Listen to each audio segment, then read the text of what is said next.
And here we go. Sports! I listen to you guys all the time. It's awesome. I'm in the mood for one of your classic anecdotes. Give yourselves a round of applause. Hey guys, there is someone I want you to meet. Dave Hooker Show with Caleb Calhoun on Off the Hook Sports. Represented by T. Scott Jones, banksandjones.com, Tennessee's trial attorney from the Ted Russell Ford Lincoln Studio, East Tennessee's #1 volume and customer service dealer, Ted Russell Ford and TedRussellLincoln.net. I mean, look, we're all part of the same team here. Now to the Dave Hooker Show on Off the Hook Sports. Welcome to the program. Plenty to talk about today, as it is football time in Tennessee, and my apologies for being a little late on that. I'll get to that here momentarily. Joey Aguilar, I was blown away. I was the guy who said, no, that's a trade down from Nico Iamaleava, but don't believe so after watching Joey Aguilar in action over the weekend. Also, we'll dive into where could Joey Aguilar finish. I'll just go ahead and tell you, among SEC quarterbacks, I'm incredibly high on Joey Aguilar, and I think you know me. I'll be honest with you. This day in Tennessee sports history as well. Vols reshuffled their offensive line versus Syracuse. Is that a big deal? Is that a good thing? Versatility ain't bad, but you would like to know exactly who you're going to start heading into SEC play. Ryan Clark says Peyton Manning wasn't a generational talent. I'll give you some insight on that later in the program. Also, Stalions said he didn't help South Carolina. We shall discuss that. I don't know that anybody should trust Stalions. So welcome to the program. I encourage you to hit the like and subscribe button. I want to address my absence. First of all, thank you all that are already on board. Thank you guys that are commenting already, welcoming me back. It's been a long road through some personal issues, and I can just tell you that I want to thank you, the loyal listeners, viewers.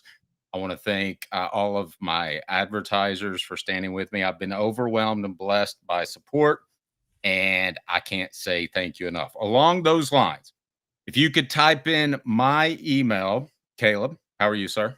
Pretty good. How are you doing, Dave? I'm well. Go ahead and punch my email in. If there's anyone that I can help out, not personally, but I can direct you in the right direction in terms of mental health, that sort of thing, I know it'd be the davidoffthehooksports.com email. And in terms of any issues that you might be dealing with, I would be glad to point you in the right direction. So I've been through a lot, but I can tell you that I'm 100% full go and ready to grow this channel. In the interim, Caleb didn't even need me.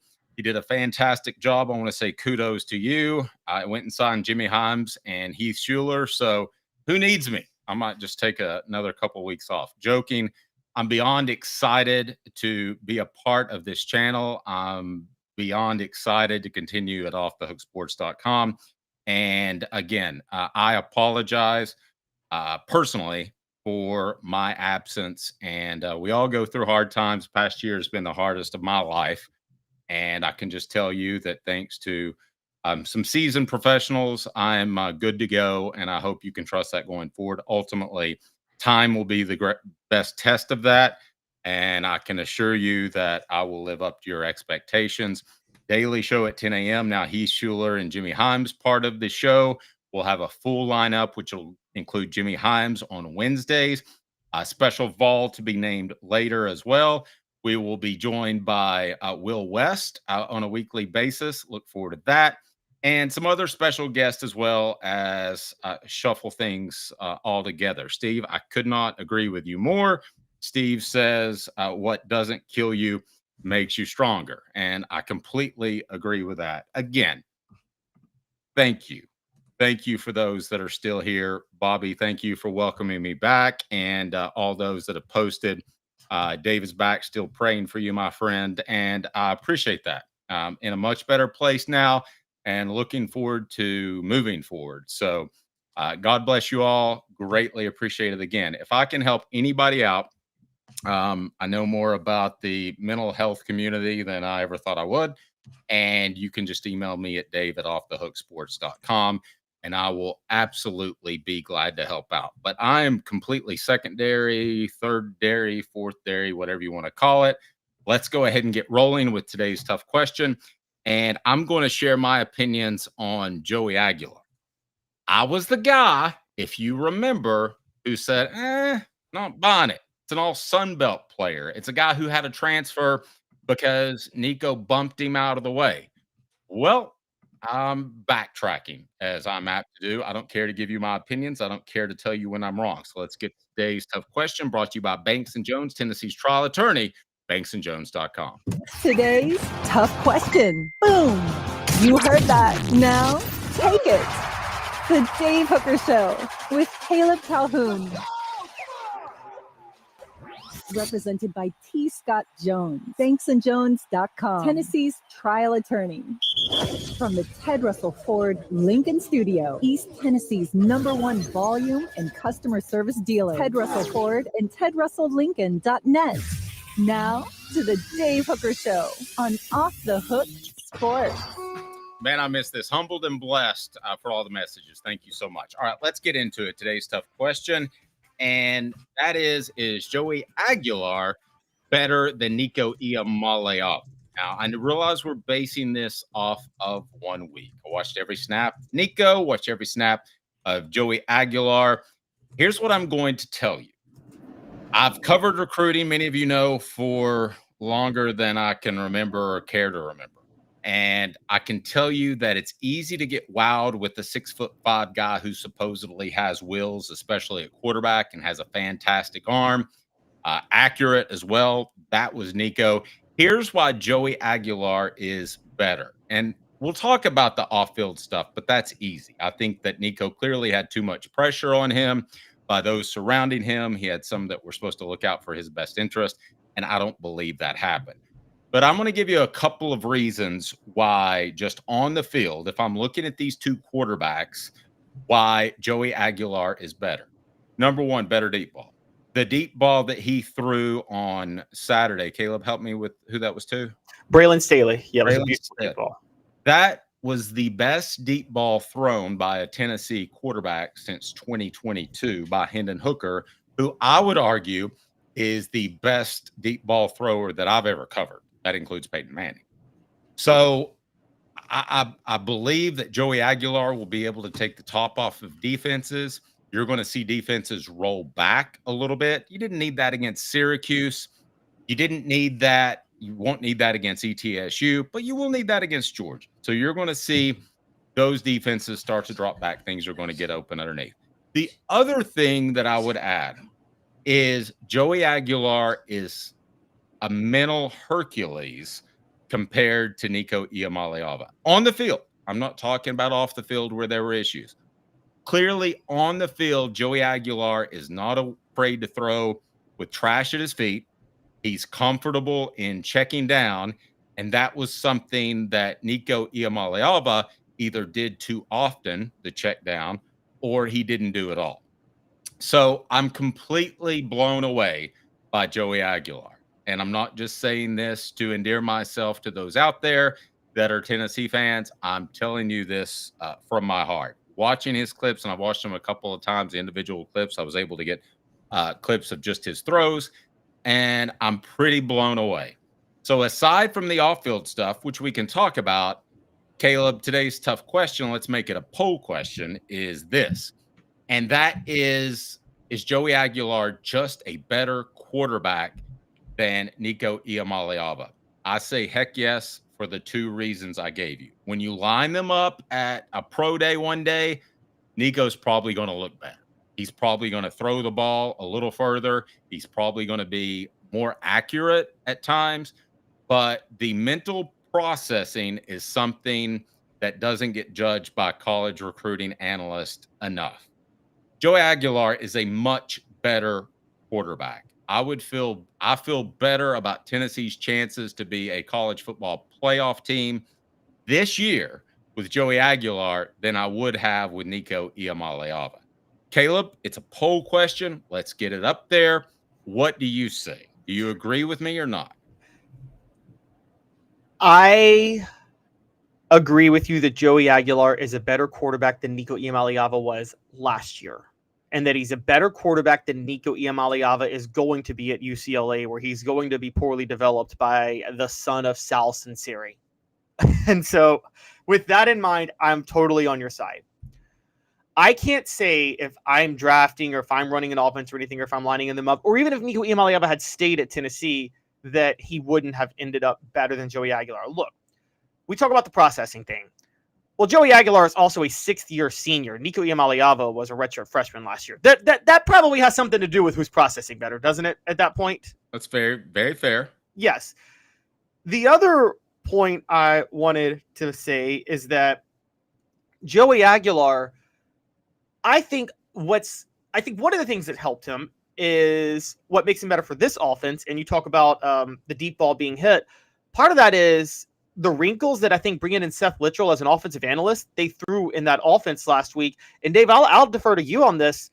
I couldn't tell, they started the game with quick slants over the middle, multiple quick slants. They never threw those with even Hendon Hooker or Joe Milton or Nico Iamaleava. And I'm wondering, was this a new wrinkle that Josh Heupel and Seth Littrell came up with Joey Halzle to get past that 3-3-5 shell defenses are running?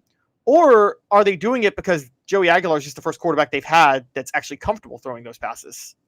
It's a good point. A lot of times when coaches don't throw over the middle, and this happened in the Randy Sanders era, they weren't comfortable because it's easier to get a pass intercepted over the middle. There's more traffic. The ball can get tipped. All kinds of things can happen. And I'm not looking at just that one game, Caleb. I know Nico played well against Ohio State, but I just didn't see the progression throughout the year as quickly as I thought I would. So let's remember this, though, that and I want to address this, but I don't want this to be the overriding theme, because I'm telling you purely as a quarterback, if Nico didn't have any off-field issues, I would prefer to have Joey Aguilar, which, Caleb, you might dissent on that. Yeah, I disagree with you on that. Overall. Okay, that's fair. We'll check the poll question, see if people agree with me. I'd greatly appreciate it if they did. But we do have to address the off-field issues, right? Yes. And the off-field issues, I think you would agree, I don't want to put words in your mouth, would have eventually undermined Nico. Had they worked stuff out and he hadn't skipped practice and hadn't been held out of the orange and white game, at some point that was going to come to a head, right? Oh, yes. What it reminds me of, I don't know if you've watched it yet, Dave, that Cowboys documentary on Netflix that's out, the 8-part series. It reminded, the Nico saga would have been very similar to me to the Troy Aikman-Barry Switzer feud, which really derailed the Cowboys as much as anything, didn't it, during that time? And I think they won a Super Bowl without speaking to each other for 4 months. Honestly, yeah, that's there's a famous clip of Troy Aikman cursing, where nobody will bleep and get it done. Let's bleep it and bleep and bleep and bleep and get it done, and that was very outside of his usual characteristics. So, no, I think that, and that leads us to something else, which may be a fourth reason why Joey Aguilar is better. Don't you feel like Joey Aguilar, at the end of the day, just personality-wise, and I've watched all of his interviews, is just going to be a better leader than Nico? Nico, by nature, was a quiet guy. I haven't covered very many teams that were good that didn't have leaders at quarterback. You have to be a leader at that position.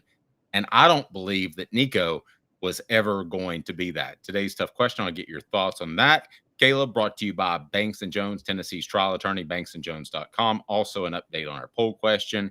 Is Joey Aguilar simply a better quarterback than Nico Iamaleava? Why Banks & Jones? Well, it's because they're Tennessee's trial attorney. You can play to win with Banks & Jones because they'll go to trial. You've heard of other lawyers. They say they'll go to trial and fight for you. They won't. They just want to settle. That's the easiest way out. Well, that's not Banks & Jones, led by T. Scott Jones. They won't settle. They'll go to trial for you. Tennessee's trial attorney. They play to win. Truly, Tennessee's trial attorney when it comes to criminal defense or personal injury. Why settle? It's Banks & Jones. T. Scott Jones. banksandjones.com. All right, Sports Talk Jay on with us. We need to find out a way to contact each other. You can email me at davidoffthehooksports.com. Love what you do. Let me ask you this, Caleb. Give me an update on the poll question, and then let's kind of discuss what we were before the quick note from Banks & Jones. And by the way, Thank you, T. Scott Jones, for all that you've done. Can't imagine where I'd be without you, without getting into the gory details. Go ahead, Caleb. Okay, so the poll question, I am standing on my own almost at this. 95% say yes, he's better than Nico Iamaleava. 5% say no. But I always said Joey Aguilar would be better this year than Nico was last year. I just think that if Nico didn't have the off-the-field issues and his family around and had he stuck it out with Tennessee, I think Nico would have been better this year than Joey Aguilar would have been this year. Does that make sense? Yes. Now, let me say this too. I'm not saying that Joey Aguilar is Peyton Manning. He's clearly not Heath Schuler, a guy that can rely on his talent. But and I'm going to go old school. Anybody that remembers this, comment, because it makes me feel old. David Craig was not an incredible athlete, but he was an incredible quarterback for the Seattle Seahawks back in the day. And that's probably before your time. I'll give you another one. Chad Pennington was a very good quarterback. The only quarterback that I know, and I love Chad on a personal level, good friends with him. Chad is the only quarterback that I know of that won a comeback player of the year twice. That's kind of difficult to do if you think about it for a second, Caleb, because you've got to have two pretty big dips in your career. But Chad Pennington didn't have a bazooka arm. So maybe that's a better comparison that's a little bit more timely. But you don't need Nico's physical ability to be a great quarterback.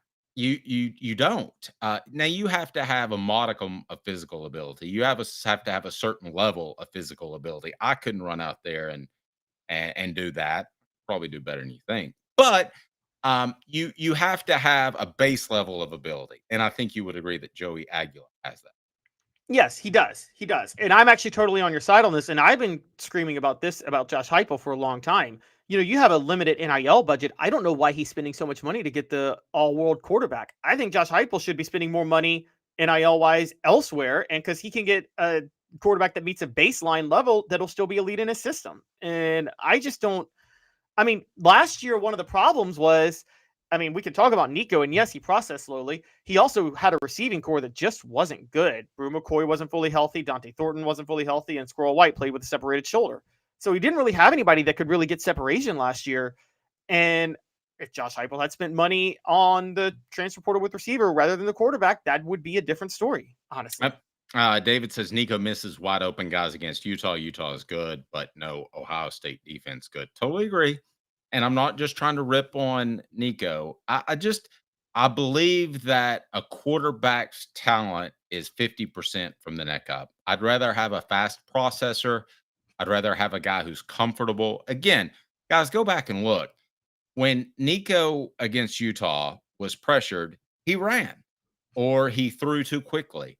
Joey Aguilar on the deep ball to Braylon Staley, on other passes, had trash at his feet, which is a coaching term of, now we could discuss whether the pass protection was adequate, because I think Joey Aguilar made up for some pass protection issues, but there were people at his feet and he was completely comfortable.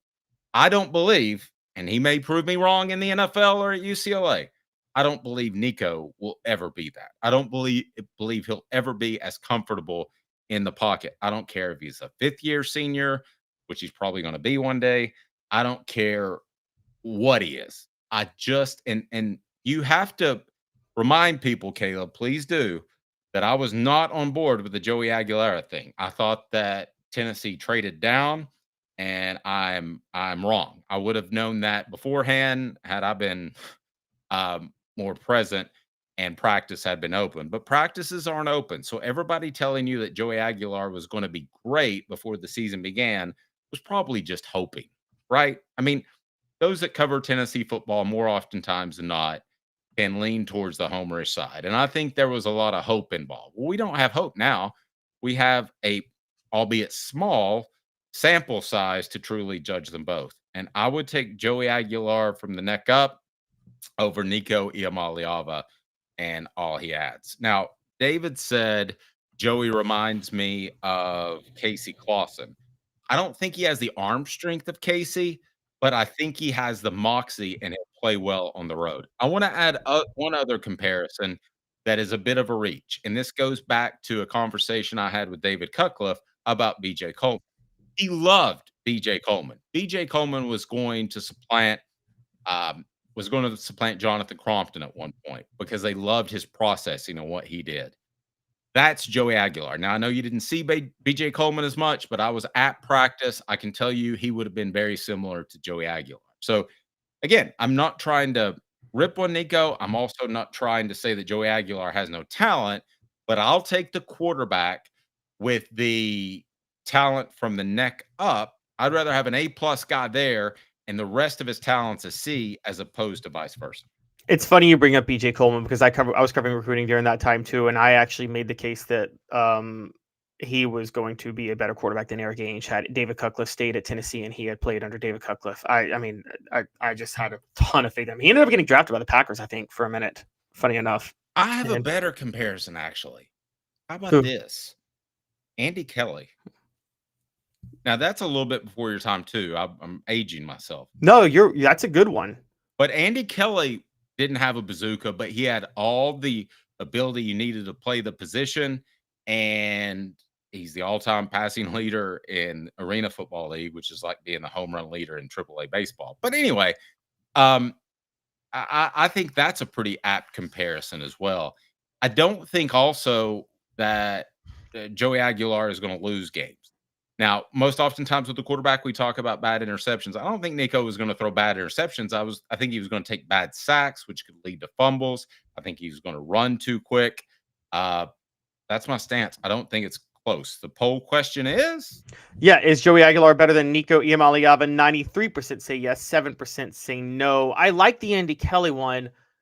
I also sometimes I'm like, when you're throwing to Carl Pickens on one side and Alvin Harper on the other, Well, that's true.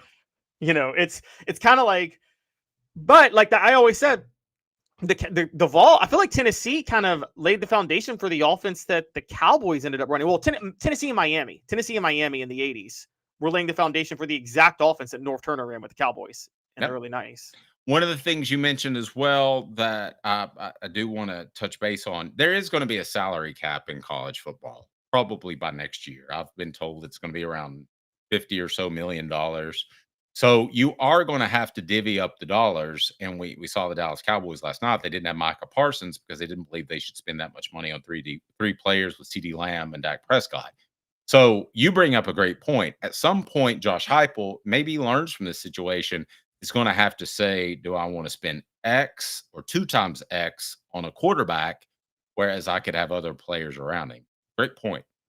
Yeah, I think that's going to be the big thing. I still debate the salary cap notion because once there is one, that'll get struck down in courts too, because you just can't limit what third parties pay players in advertising. That's antitrust. Congress will have to pass a law.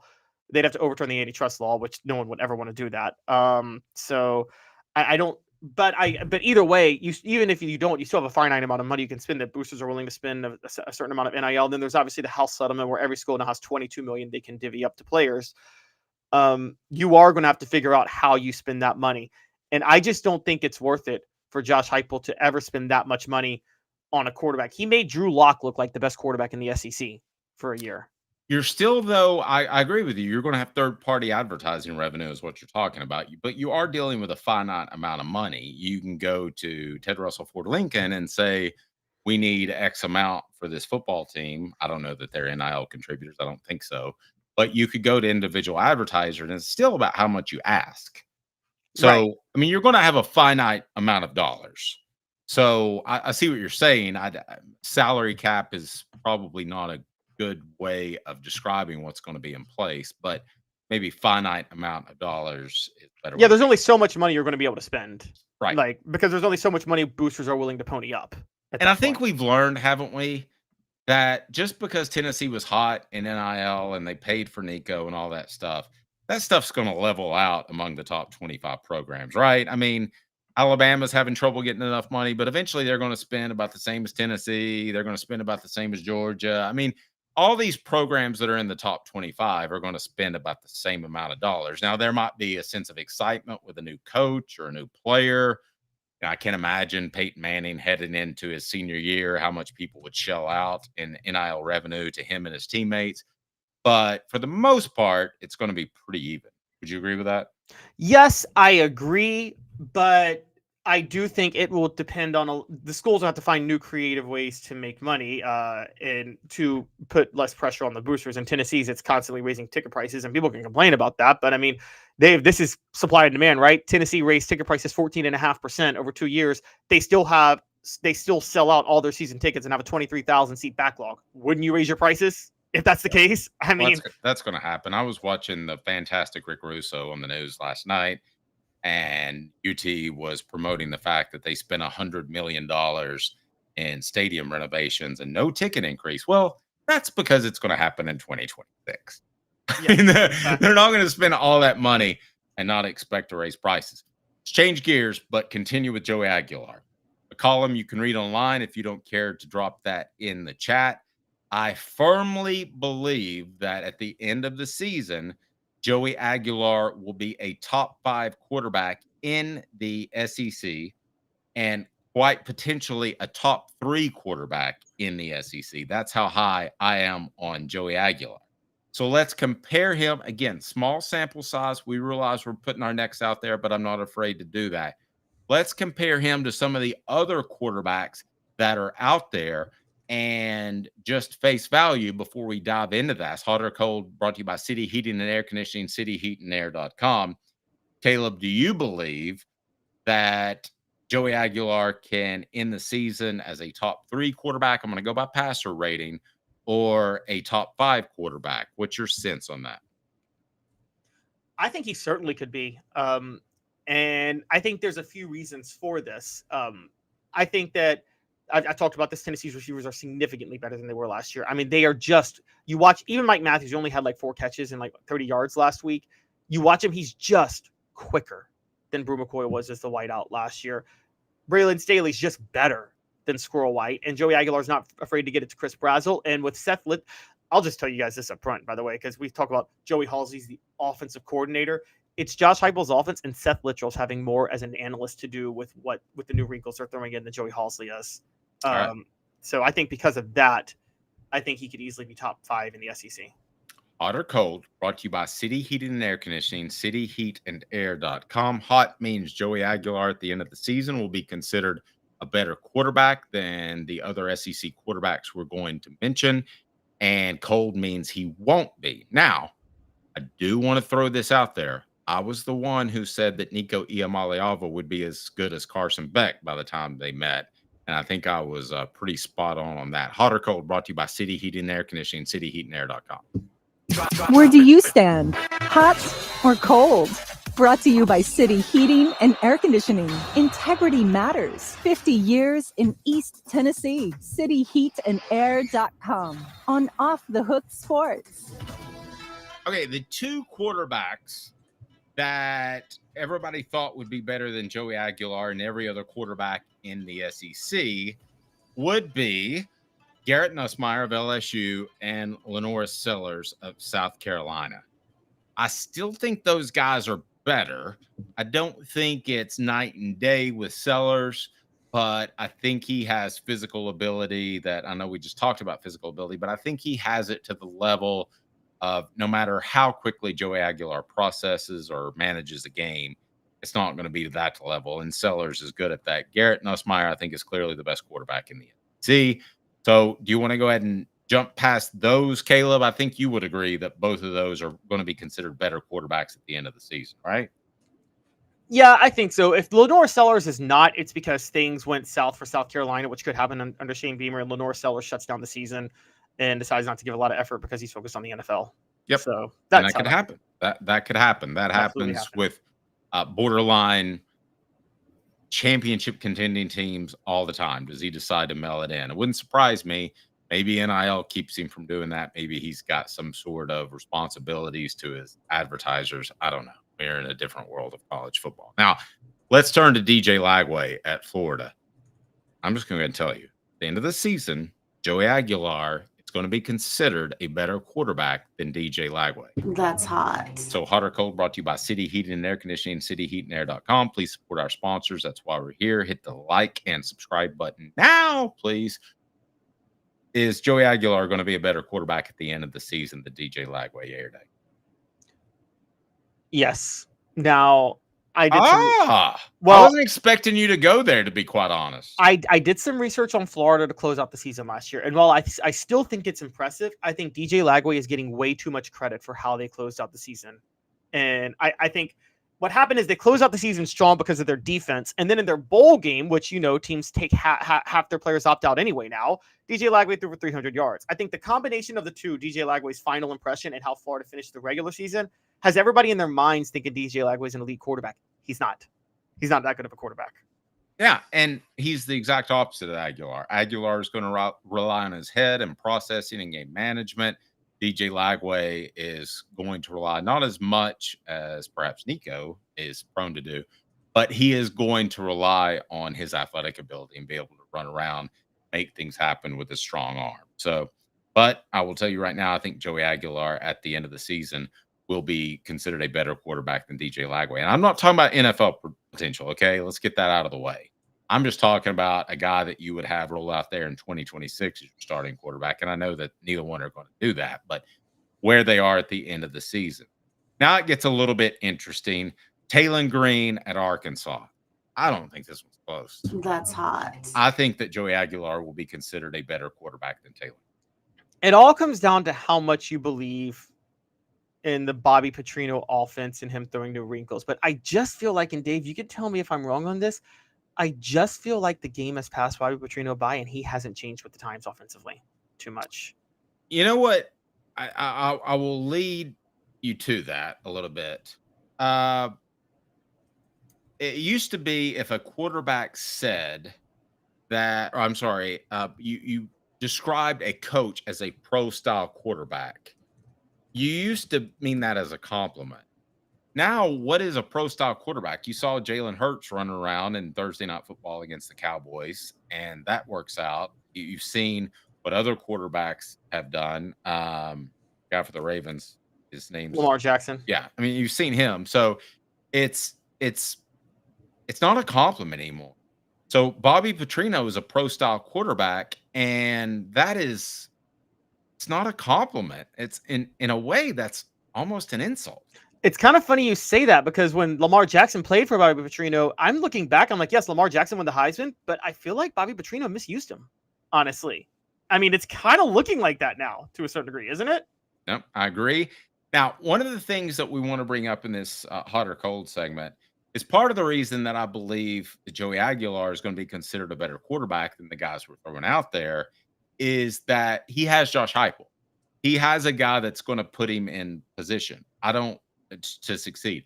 I don't want to sound like I'm ripping Philip Fulmer, but if Philip Fulmer had a Joey Aguilar or a BJ Coleman, he probably would have throttled things down, right? Leaned on the run and a talent-laden defense. Nothing wrong with that, but I don't think you're going to see Josh Heupel do that. Hot or Cold brought to you by City Heating and Air Conditioning, cityheatandair.com.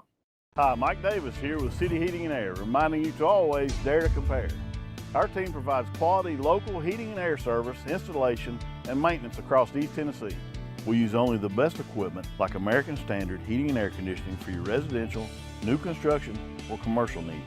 Honesty, dependability, and customer satisfaction have been the cornerstones of our business since 1961. City Heat and Air. Dare to compare. Do me a quick favor, hit that like and subscribe button. Let's reset the poll question to: will Joey Aguilar be a top 3 quarterback, a top 5 quarterback, or just a quarterback? How about that? You can phrase it however you would like. Now, things get a little complicated when you talk about Ole Miss's Austin Simmons. And here's why I say that. Austin Simmons has a coach that's very similar in the coach that Tennessee has, at least on the field, not off the field. But and by that, I mean that you're going to see Lane Kiffin put Simmons in every position to be successful, right? And he's going to be given the ball. Not only does that pad stats, but he's also going to be put in position to improve more because he's going to make more throws than some of the other guys like a Taylor Green that we talked about. So I firmly believe that that's a little bit of a wash. Here's the X factor, and I don't know if this crops up or not, but Trinidad Chambliss is supposed to be like their Tim Tebow guy, right? He comes in, he runs Yes. the football every once in a while. That's great. But what happens if there's some struggles by Simmons? What happens if Trinidad Chambliss creates a quarterback controversy? I'm not saying that'll happen, but we're just in past week 1. It very well could happen. I didn't think that Rick Clausen was going to create a quarterback controversy with Eric Ainge, but that happened. So that is a real possibility. I'm not willing to say that Aguilar is going to be considered a better quarterback than Simmons at the end of the season. Right now, in my mind, it's pretty 50-50. So I'm not going to say That's hot. but I will say this. I think it's going to be comparable, and I think there's a chance that there could be a quarterback controversy in Oxford. And if there is, then I don't think there's any question Aguilar is going to be considered the better quarterback because he has no one pushing him right. The only reason I wouldn't worry about that, and this is kind of a weird thing to say, but Dave, I honestly think that Lane Kiffin is one of the guys that would never let that happen, because Lane Kiffin, if you remember, to his credit, by the way, he sticks with his quarterback no matter what. I mean, the guy, whatever else you want to say about Lane Kiffin, no one did more to build Jonathan Crompton's confidence back up, did they, than Lane Kiffin? I mean, I agree. He let him know he had his back from the start, no matter what. And that's how Jonathan Crompton was able to finish the season so strong in 2009. But I don't know that he had an option. Well, I think a lot of people were calling for him to just throw Gerald Jones in the Wildcat and just run like a Wildcat, kind of situation for the rest of the year at that point, because he was struggling so badly. And Lane Kiffin, I forget who the other quarterback was on that roster that year. I can't remember because I don't think they really had one. No, they didn't really have an option. If I can't remember him, and I covered that team 70 hours a week, it's slipping me. Maybe someone could help me out on the message board. But I just remember there really was no other option. I mean, that was going to be a borderline 500 team if Crompton and Kiffin didn't put things together. So, no, I think that Kiffin will stick with him, but it's worth mentioning that I thought that Trinidad looked pretty good. How about that? Well played. I like that. I like that. I'm knocking the rust off. And then John Mateer from Oklahoma. I will go ahead and tell you that at the end of the season, Joey Aguilar's passer rating will be higher, and he'll be considered a better quarterback. That's hot. I will just tell you straight up that John Mateer, if anybody watched Jackson Arnold and Auburn at Baylor last week, it's very clear the offensive problems at Oklahoma have nothing to do with the quarterback and the offensive system, whoever they hire. It's Brent Venables has created a culture there that is conducive to offenses sucking no matter what. Ouch.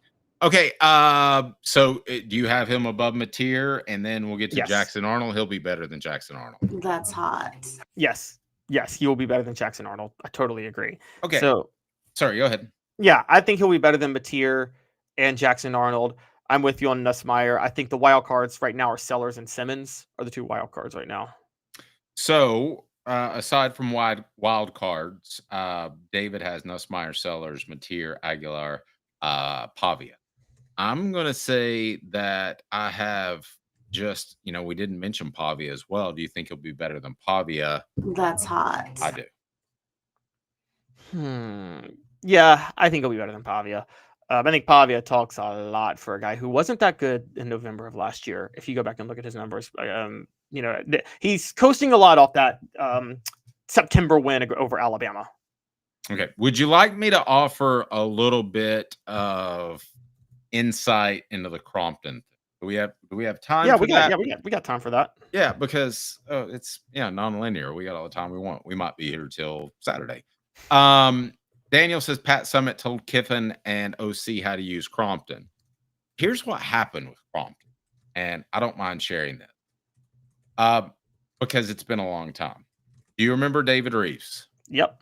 Okay, David Reeves was Lane Kiffin's brother-in-law. He was the quarterback's coach at the time. So that's back when practice was open, covering that team. And I noticed that Lane Kiffin, even before Jonathan Crompton broke out of his shell, that Lane Kiffin was spending more time with the quarterbacks.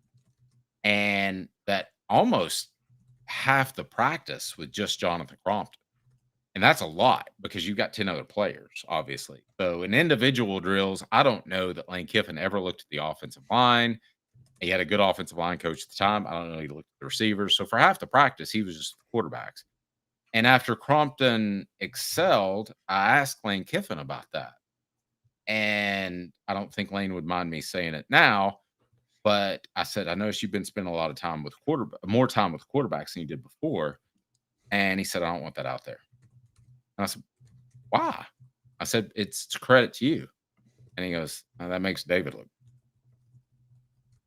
So it did. And my point is with that, you have Josh Heupel as a guy who's going to spend a lot of time with the quarterbacks. He's played the position. He knows the position. And I believe firmly that he's going to get the best of Aguilar. So at the end of the day, now that I shuffle through it, and you can read the column off thehooksports.com, here's where I stand. I believe that Joey Aguilar will be considered the third best quarterback in the SEC. At worst, fourth. If Austin Simmons continues to play well, I think he'll be behind Sellers and Nussmeier. But that's pretty darn good compared to where I thought they would be. I thought that Aguilar would be, at best, the top half of the SEC. At best, 8th is where I thought he would be. David says we also had Nick Stevens. Yike. He was the redheaded guy that somebody referred to. I remember talking to a coach one day, and it was Steve Caldwell, defensive ends coach. And Nick Stevens walked by, and we both had red hair. And he said to Nick Stevens, you two guys could be twin brothers. You look exactly alike. And Nick Stevens was incredibly sad. That's so funny. I thought it was a compliment to me. Nick Stevens saw it as an insult to him. The show represented by Banks & Jones, Tennessee's trial attorney, banksandjones.com, as we broadcast live from the Ted Russell Ford Lincoln studio. We've got a lot coming up. Give us a tease moving forward there, Caleb. Yeah, we're going to talk about the Vols reshuffling their offensive line. Ryan Clark saying Peyton Manning wasn't a generational talent. And Connor Stalions speaks out. Oh, and then Tennessee lost a recruit to Bill Belichick. 2 minutes off the Hook Sport. Why Banks & Jones? Well, it's because they're Tennessee's trial attorney. You can play to win with Banks & Jones because they'll go to trial. You've heard of other lawyers. They say they'll go to trial and fight for you. They won't. They just want to settle. That's the easiest way out. Well, that's not Banks & Jones, led by T. Scott Jones. They won't settle. They'll go to trial for you. Tennessee's trial attorney. They play to win. Truly, Tennessee's trial attorney when it comes to criminal defense or personal injury. Why settle? It's Banks & Jones. T. Scott Jones. BanksandJones.com. Hello, ma'am. I'm here to look at that plumbing problem. Oh boy. Yep. You're gonna need a whole new sink. If this toilet is no good, you're gonna need a new one ASAP. You are not gonna believe this. You're all out of milk. Have you heard about our service plan? I need to call Scott's. Scott's Plumbing, your trusted neighborhood plumber since 1977. Community banking is about location and much more. It's about family. We reside in your community. We are a part of your community. At Commercial Bank, our commitment extends beyond the walls of our branches. It's displayed each day in the opportunities we provide, the money we give back, and the time we commit, all to help improve the lives of the people, families, and businesses that make our communities great. Commercial Bank, life made better. Having been in the jewelry industry for a long time in the Knoxville community, I saw a need for a jeweler, a real jeweler. Our ability to do these designs has really been based on the customers bringing new things in and challenging us as a store. Our goal is not to tell anybody what they want. Our goal is to listen to what they want and then help them get there. Schedule your consultation today to get your special someone the perfect custom gift just in time for the holidays. Frank, like the name, but serious or something. The Dave Hooker Show with Calhoun, represented by T. Scott Jones, banksandjones.com, Tennessee's trial attorney. From the Ted Russell Ford Lincoln studio, East Tennessee's #1 volume and customer service dealer, Ted Russell Ford and TedRussellLincoln.net. Now to the Dave Hooker Show on Off the Hook Sports. Ryan Clark disses Peyton Manning. This is Archie Manning. This is Arch Manning. I think Olivia even caught some shade in that. And I hate that for Olivia. She's a fantastic Southern woman. Super sweet. And so we'll dive into that. And I want to remind you, the show represented by Banks & Jones, Tennessee's trial attorney, banksandjones.com, as we broadcast live from Ted Russell Ford Lincoln Studios. And so let's go ahead and dive into this, which I love because Caleb always educates me. This day in Tennessee sports history. Who brings us this day in Tennessee sports history, Caleb? Is it our friends at Sports Treasures? It is our friends at Sports Treasures. All right. Greatly appreciate them, as this day in Tennessee sports history is brought to you by Sports Treasures. Over a cajillion sports treasures. John Henderson set to join them. If you don't care to look that up, Caleb will give everybody the dates. But this day in Tennessee sports history is now, and it's brought to you by Sports Treasures. This day. Well, wait a second, Caleb. I got to play the elements. Sorry, knocking the rust off. Sports history. It's cool, baby. It's cool. Now you know, and knowing is half the battle. The Dave Hooker Show with Caleb Calhoun. Off the Hook Sports. Carrying over 5 million sports treasures and so much more. Follow on Facebook for the best sports memorabilia, and the link is right down below their Facebook page. John Henderson. When will he be at Sports Treasures for your autographing needs? I am not sure, actually. Let me pull that up. Okay. Well, let me do it, and you give us this day in Tennessee sports history. Okay. So on this day in Tennessee sports history, and it's fitting because, as we know, Tennessee just beat Syracuse in Atlanta, debuting a new quarterback. Well, on this day, 27 years ago, Tennessee beat Syracuse at Syracuse in T. Martin's debut as quarterback, and that sparked what we all know was a national championship run for Tennessee. It's an interesting stat line. Also, just like that year, they were breaking in a new quarterback, and just like this year, they were coming off a 42-17 loss the previous year to the eventual national champs in the postseason. Good stuff. All right, let me drop the link in here. John Henderson will be at Sports Treasures on Saturday, which would be September the 6th, depending on when you're watching this. So we hope that you're able to be there. And we really hope you tell them that Off the Hook Sports sent you, because we love Sports Treasures. Fantastic shop if you haven't been there yet for your cards. And more than that, they've got great apparel as well. So be sure and do that. Yeah, some people still raise issue with that that pass interference call at the end of the game. Towards that was the an end of the game. obvious call. I didn't even think it was close. I can tell you that through a really good source, the official that threw the flag, that was his first big-time college game, and he was very hesitant to do so. I think the only reason that's debated, if you remember, Caleb, it was delayed. It was like a 1 Mississippi, 2 Mississippi before he threw it. And I think that's, I think that's why some people were just like, I don't know.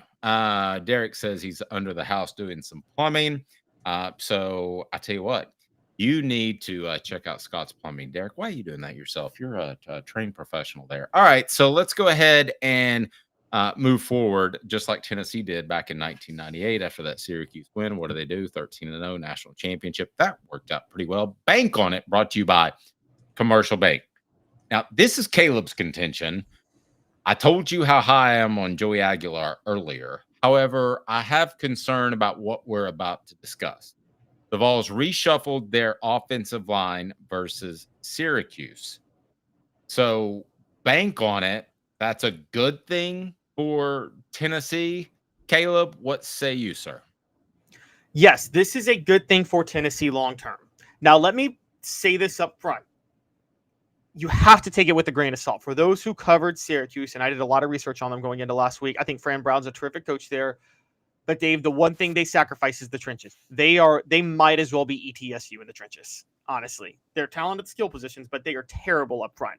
So you have to take that with a grain of salt. It was your classic, like, they don't have the SEC guys up front. But at the same time,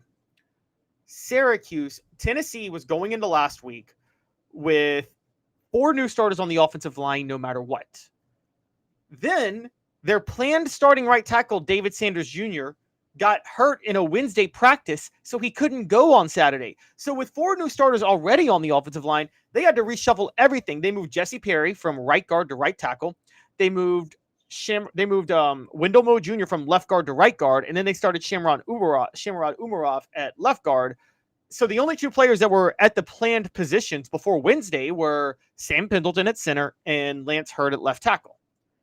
And with that reshuffled offensive line, they did not give up a sack, and they ran for 246 yards. Star Thomas, Deshaun Bishop, and Peyton Lewis all looked elite in that game.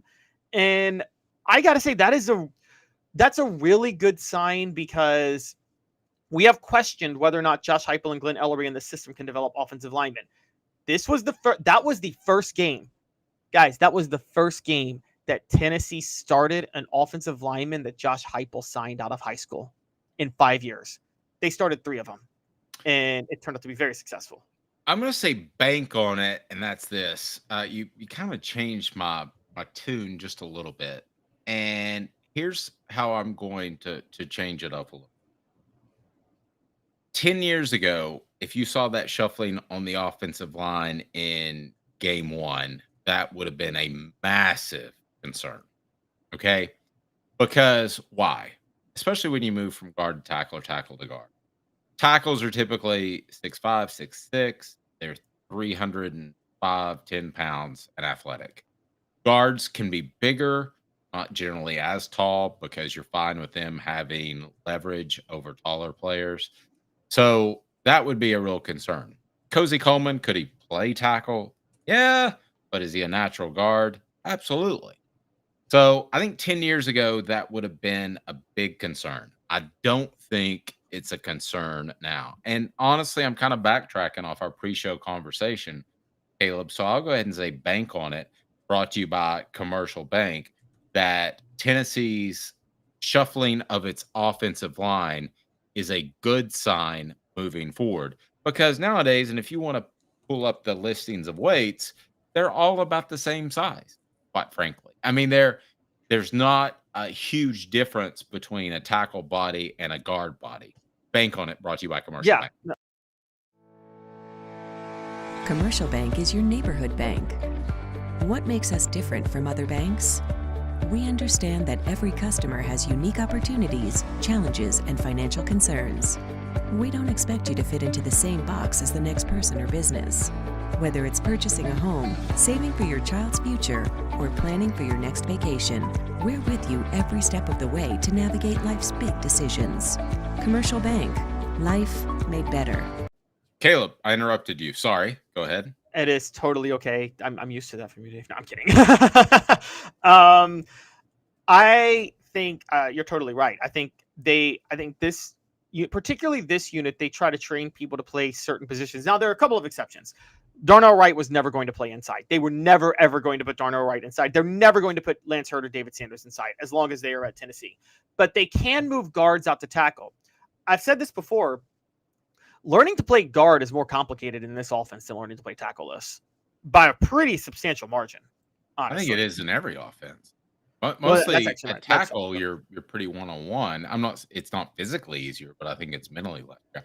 Well, I think there's even more on the guards in this system because the entire offense runs based on the vertical rushing attack that they can develop. So the guards have to be there. You would actually rather have elite guards than elite tackles in this system, honestly.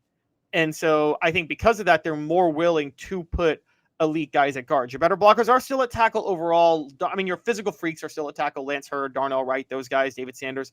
But by and large, you need more physical freaks at guard in this system than you need in a lot of other systems.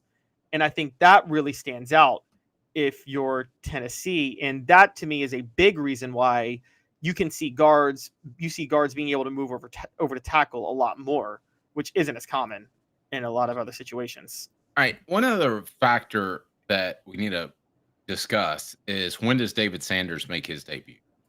So I don't think we know that for sure, but I will say this. I think that part of the reason they shuffled guys against Syracuse, which was a barely losable game. Does that make sense? Like, ETSU is not a losable game. Tennessee could have 18 turnovers. But Syracuse is a barely losable game. So the fact that they are willing to shuffle people around tells me that they're trying to develop guys. They're also trying to keep their daubers up. The morale aspect of it is a factor. Guys want to play because I do believe when David Sanders makes his debut, whenever that is, I think they'll lock into 5. I don't think you can go through the season. We're having this discussion first week of October. You got an issue, right? Caleb? Yes, absolutely. Yeah. We're having the discussion first week. Oh, did you lose me? No, I got you. I apologize. My web is yeah. So you're right. We're having you are right. If we're talking about Tennessee shuffling offensive linemen in the first week of October, that's a big problem. And Tennessee's offense, one of the reasons they were so successful in 2022 was they didn't have to shuffle offensive linemen at all that year. That's a really big help when that happens. I think there's a lot of, Dave, to be fair, this was a lot of concerns I had about Tennessee entering the year that are alleviated. I knew there were a lot of guys that weren't going to be 100% for Syracuse, but could be by Georgia. I think they knew they were that much better than Syracuse and took a massive precautionary measure to keep out Sanders, to keep out Jamal McCoy. I think Sanders was part of that whole shebang. I'm with you. I don't really think there was much else that they were going to do against Syracuse because I think they felt that they had things under control pretty easily. There's a bit of a question online as far as David Sanders. My understanding from those I've talked to, shoulder injury. So, but I don't think it's anything serious. I think he'll be fine. I'd be surprised if he didn't play versus ETSU, but they could hold him out against ETSU because it's ETSU. So I don't think it's a serious shoulder injury. I wouldn't be concerned about that. And I do believe by the Georgia game, by the end of, let's say, the first quarter, man, let's just say that somebody goes out there and struggles. They could reshuffle it. I don't think that's going to happen. I think the starting 5, aside from injuries that take the field against the Bulldogs, will be the starting 5 that end the game, the ending 5, I guess. Yes. Now, do you not think that in this day and age, particularly with the tempo hypo runs, he likes to have a few offensive linemen just so he can, I guess, say, just because he needs guys to stay fresh, or is that more of a defensive thing and it's still not that big of a deal on the offensive line, even when running tempo like this? I'm going to answer it like this. I have a Jeep from Ted Russell Ford Lincoln. I wouldn't mind having a sports car from Ted Russell Ford Lincoln. There are a lot of things we want in life, but at the end of the day, the Jeep's the best fit for me. I love it. It's comfortable. It does things I like it to do. And I think there's a similarity there with chemistry on the offensive line. I don't think, even though you may want to play multiple guys because you're up tempo, I don't think the nature of the position endears it. I think you have to have chemistry with your brother on your left, right, or both. Okay, no, that makes sense. That makes total sense. It's kind of a big point of why the you're right, why the cadences are different and things like that. I totally understand that. I'd probably lean. I'm probably on your side on this. I think I'm on your side on this. I think that I think they're going to go with one group the whole time. I think that, again, the biggest way that stood out was Alabama in 2022. Let's just be honest. The chemistry on that offensive line is why Will Anderson was completely neutralized in their big upset over Alabama those years ago. And if they are going to do that to Georgia, which, by the way, Dave, I'm telling you up front, and I'm saying this now, they can beat Georgia. They can. I'm not saying they will. I'm not even saying they won't get blown out by Georgia. But I'm saying they can they're absolutely capable of catching Georgia napping in Neyland Stadium and pulling out a win. It'll come down to the offensive line if they do that. How about we set that for today's tough question on Monday? Can Tennessee beat Georgia? Because we are talking about the Buccaneers. So it's okay to move forward when you've got a game like that. Coaches and players can't do that, but we can. The show represents. Yes, you don't want to. Remember Nick Saban talking about playing a Division II school, and he's like, and they run through our A like S through a tin horn. Whatever he said. The show represented by Banks & Jones, Tennessee's trial attorney, banksandjones.com, as we broadcast from the Ted Russell Ford Lincoln Studios. Caleb, what's up next, sir? We're going to have some fun with Ryan Clark, who has just decided to make the most outlandish statement ever on ESPN that I can't believe he said. I've been to the cafeteria at ESPN. I don't remember them serving alcoholic beverages or CBD beverages or THC beverages. Maybe that's changed because Ryan Clark had a strong take on the Mannings and the Manning family. The things he said about Olivia will blow your mind. I'm joking, but we will dive into an absurd take by Ryan Clark and get your thoughts. Stay tuned with Caleb Calhoun. I'm Dave Hooker. It's a new year, a new day, and Ted Russell Lincoln has an exciting new offer to share.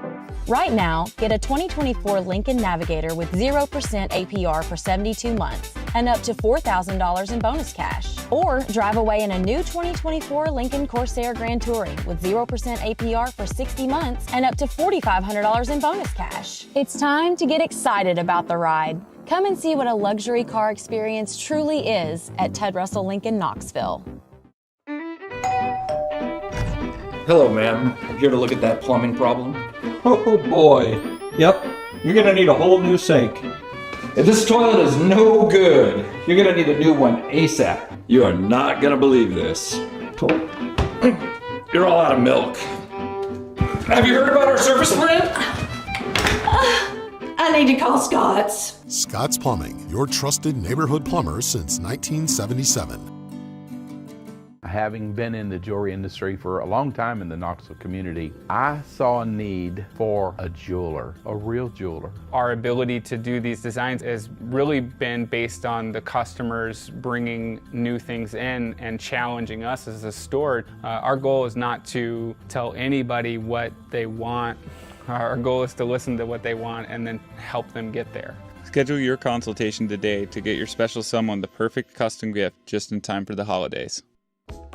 Sports Treasures in North Knoxville is one of the South's largest sports cards and memorabilia dealers, featuring over 10 million sports cards from vintage to modern. Sports Treasures carries a full line of hobby boxes, singles, autographed memorabilia, Tennessee Vol collectibles, fan cave decorations, and so much more. See a museum full of collectibles at Sports Treasures, 4819 North Broadway in Fountain City, and Sports Treasures on Facebook. Sports Treasures, where the real sports fan goes to shop. A guy with a lot of jobs, but this one is the most important. This is not government work. As such, I treat it with care and attention. Until someone else calls. The Dave Hooker Show with Caleb Calhoun. Represented by T. Scott Jones. BanksandJones.com. Tennessee's trial attorney. From the Ted Russell Ford Lincoln Studio, East Tennessee's #1 volume and customer service dealer. Ted Russell Ford and TedRussellLincoln.net. Now to the Dave Hooker Show on Off the Hook Sports. Hey, do me a favor. Hit like if you think Peyton Manning was a generational talent.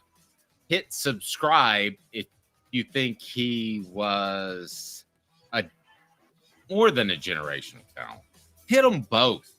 Greatly appreciate your support. Glad to be back. We'll get into Ryan Clark's take on Peyton Manning. And we also have to discuss Clark's background a little bit because let's be honest. I mean, he wasn't a big Peyton Manning guy. Why? Because he played for the opposition in the NFL. Ryan Clark also has SEC ties. So, and they're not at Tennessee, as we know. They're at LSU. He played for the New England Patriots, and they did what? They faced off against Peyton Manning. I also think before we get into the actual comments that Peyton Manning is begrudged by more analysts and onlookers than you think. Why? Because I think he's one of the few athletes, and I want everybody's thoughts on this. So take a second and listen to what I'm about to say. I don't ask you to stop what you're doing, Derek. I understand your plumbing, but take a second and give me your thoughts on this. I would argue that of all the athletes that I've watched and covered, that there are only a small amount that I know intricately. And I'm going to throw Michael Jordan in there. Why? Because we know so much about him with the documentary, and we've heard so much about him. But Peyton Manning is on that same level. What do I mean by that? He's a guy that truly maximized his ability. The bucket was empty. I don't believe, I mean, what he went through, I've been asked to not even talk about to make his hand better before he went to the Broncos. He couldn't even shake anybody's hand, Caleb. That's how bad off he was. And he went to some controversial medical options, which I don't really want to get into because now it's pretty open in terms of that. But I don't think there was anything left. I don't think Peyton Manning could have been any better of a quarterback for any of the seasons he played. I don't think he could have played another year. And the simple fact is, most athletes probably come away saying, you know, what if I'd have done those OTAs a little more often? So let's get into Ryan Clark's thoughts on Peyton Manning. But I want you to take this and give me your thoughts. That there are a lot of analysts and onlookers that begrudge Peyton Manning and that are jealous of Peyton Manning because he left it all out on the field and he maximized his ability 100%. Let me get your thoughts on that. Lead us into the Ryan Clark comments, Caleb. Oh, I think there absolutely are. I also think because they begrudge him for that. Also, people with peak competitive nature, and you know this, Dave. I mean, this is the Hall of Famers and the best players in any sport. They don't have a lot of friends in that sport, right? Because they want to crush the competition. Tom Brady admitted this. He's like, I don't want to be friends with people on the other team. And Michael Jordan took it that way. And those type of players are also very hard on their own teammates. So they really, by the end of their career, somewhat isolate themselves when they're trying to be great. I think for Ryan Clark, his issue is a little more deep-seated because, and as we're going to show, this goes at the whole Manning family. This is based on, by the way, Arch Manning having such a bad start at Ohio State last week. By the way, there was no shame, and I say this all, there's no shame in having your first start be struggling when your first start is on the road against the defending national champions. That happens. Oh, yeah. So, yeah, I think Ryan Clark. I think he was underwhelming. Oh, he was, and he missed some throws. There was a bad read he made over the middle on a fourth down that he should have made, and he overthrew another fourth down pass. But what I would also say is, let me add this too real quick with Arch.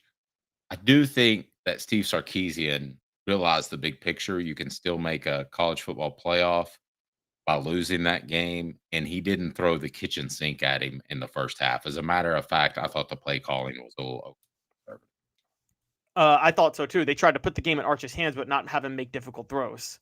And so it's like in the second half, I thought they ran their entire offense. I thought in the first half they leaned a little bit too much on the run. Yeah. So Ryan Clark, for those who don't remember, comes from the New Orleans area. I think it's like Marion, Louisiana, something like that. He was one of those guys that could have gone anywhere probably and chose to stay at LSU before Nick Saban was at LSU, for the record. I mean, he was wanting to stay at LSU because he's just a Louisiana guy. I know a few LSU fans, Dave, delusionally feel like they somewhat resent the Manning family for nobody in the Mannings going to Louisiana when the whole family's basically from there at this point. You're going to LSU. And why wouldn't you resent them? If you have any insecurities in your life, why wouldn't you resent them? Because they are an upper crust family that has lived up to the billing. I think Eli was pretty close to maximizing his ability as well. I'd argue Archie Manning would have won 4 Super Bowls had the Pittsburgh Steelers drafted him instead of Terry Bradshaw. So I think he was the best quarterback that we don't talk about, Caleb. So why wouldn't you? If you have any insecurities in your life, why wouldn't you resent the Manning family? Because they have the silver spoon in their mouth and they live up to it. I mean, resent them if you want. I appreciate that. I'm not a hater, but for most people, I don't think that's a surprising human reaction. No, it's not. And particularly if you are Ryan Clark and you played high school ball when Peyton and Eli were both playing around that time, playing at, by the way, and as you know, this Newman High School, now it's different now, but back then they weren't facing really tough competition at that time. Back then, the private schools didn't play a lot of elite teams, and there were major questions because of that. And if you're Ryan Clark, you feel a certain way. But this is pulling up the clip now. So again, this is Ryan Clark saying Arch Manning's not a generational talent, and Tom Brady and Drew Brees catch a couple strays too on this. And this is what he said about Brady, Brees, and Peyton Manning. And here is Ryan Clark speaking now. I'm just pulling it up right now. Few of them. I think there's less than what you think. I think John Elway was a generational talent. I think Patrick Mahomes is a generational talent. I don't think Tom Brady, I don't think Drew Brees, I don't think Peyton Manning are generational talents. I think Andrew Luck ended up being a generational talent. I don't think there's a ton of them out there. But so then what? Okay, that's idiotic. And let me give you a little background. Peyton Manning and Ryan Leaf's arm, for those that don't know or a little bit younger, here's the way those quarterbacks were painted. Ryan Leaf is the gargantuan, incredible talent, the 6'6", which he was, by the way. Peyton, if you ever stood next to him, was huge, 6'5". So, but Ryan Leaf was the guy that could throw it through a brick wall, and he was amazing and all that stuff. And Peyton Manning was a cerebral quarterback. That is bull stuff. Period. End of discussion. They were very comparable in their physical ability. For those that watched Ryan Leaf, he was heavy-footed when he left the pocket. Peyton couldn't really run either. As far as arm strength, I was told by somebody that was at their workouts that the arm strength was very comparable. And this notion that Ryan Leaf had an 11 on a scale of 1 to 10 arm and Peyton maybe was getting by with a 7 is bull. Go back and watch some of Peyton's greatest throws, especially his low-profile balls under 40 yards. They are bullets. If you don't catch them, they're going to go through your stomach. So that is all a bunch of bull. To say that Peyton Manning is just a cerebral quarterback is idiotic. He was that as well. So I just don't know.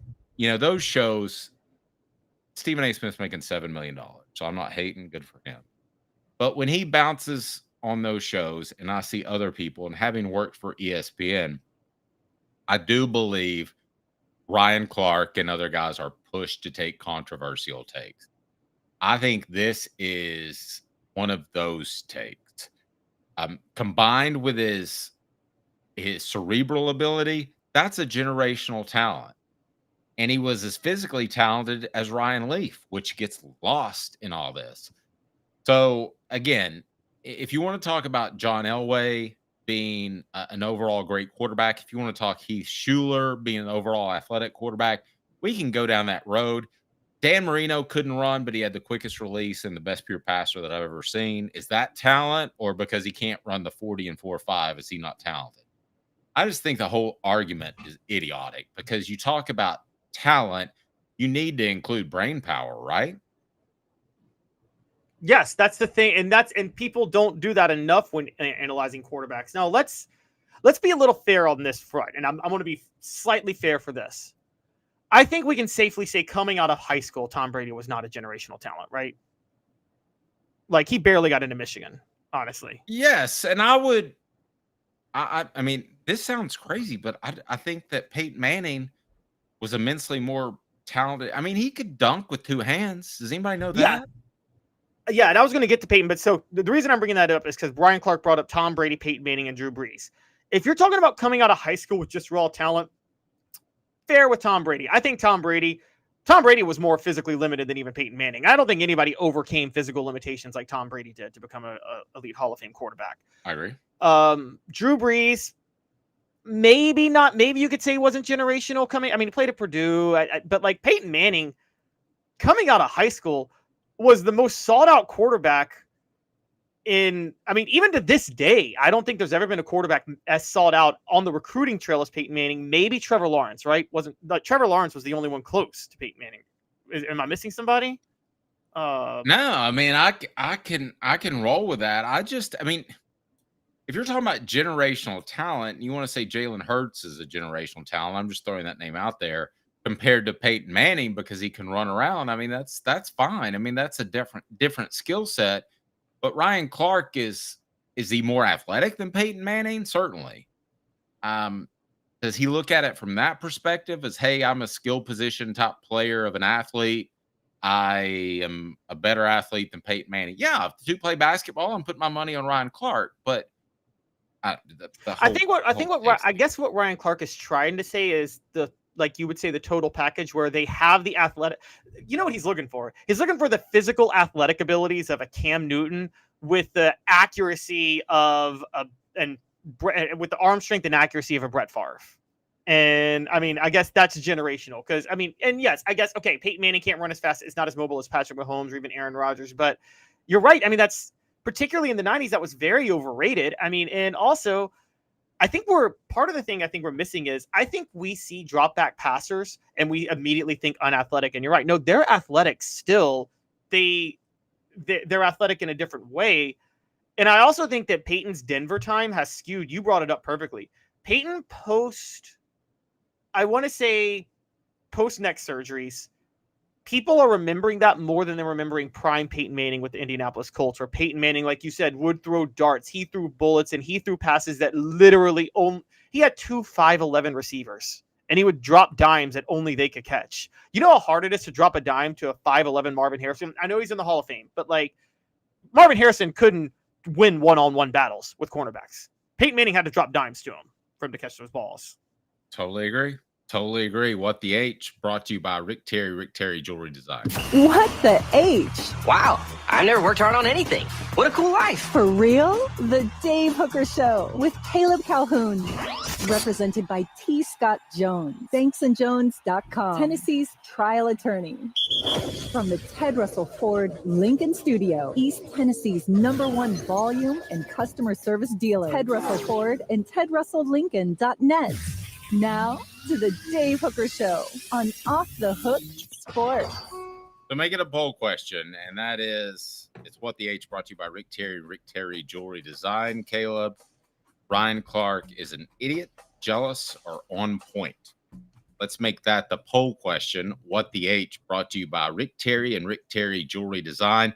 I've got some exciting things to tell you about Rick Terry, who is bringing about some checkerboard jewelry that is absolutely gorgeous. I'm going to meet with them today. I'll have more info on Monday. What the H, brought to you by Rick Terry Jewelry Design. Vote in the poll question. Ryan Clark, idiot, jealous, or on point? Having been in the jewelry industry for a long time in the Knoxville community, I saw a need for a jeweler, a real jeweler. Our ability to do these designs has really been based on the customers bringing new things in and challenging us as a store. Our goal is not to tell anybody what they want. Our goal is to listen to what they want and then help them get there. Schedule your consultation today to get your special someone the perfect custom gift just in time for the holidays. Love Steve's take. He's a jealous idiot. Maybe so. Gene says, welcome back, Dave. Hope you're okay. I am. Thank you, sir, for tuning back in. I apologize for my absence. So I know it's early, but what do we got from the poll question right now?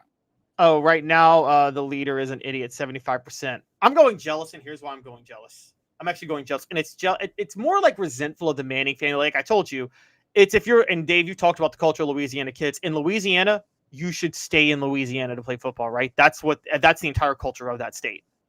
And the Manning family, they've all left Louisiana to play football. I think what's interesting about what Ryan Clark said, as a Louisiana guy in high school during the 90s, during that time, Ryan Clark, it's one thing to say it about Peyton because we're talking about not athletic or anything like that. But Dave, he said Arch is not a generational talent. Even if Arch didn't produce well last week, Arch has the physical tools Peyton Manning had and the physical tools that Archie Manning had. I mean, he's like that. That is as generational as it gets. Well, but again, I'll go back to what I say. Maybe I'm disagreeing with you just a little bit. I think to be a generational talent quarterback, you've got to have the stuff from the neck up, and I don't know that Arch has that yet. But I'm saying if you're just judging straight on like what you see they can do before you can judge the head, there's no way you could look at Arch and say he wasn't a generational talent given his physical abilities. I can roll with that. Yeah.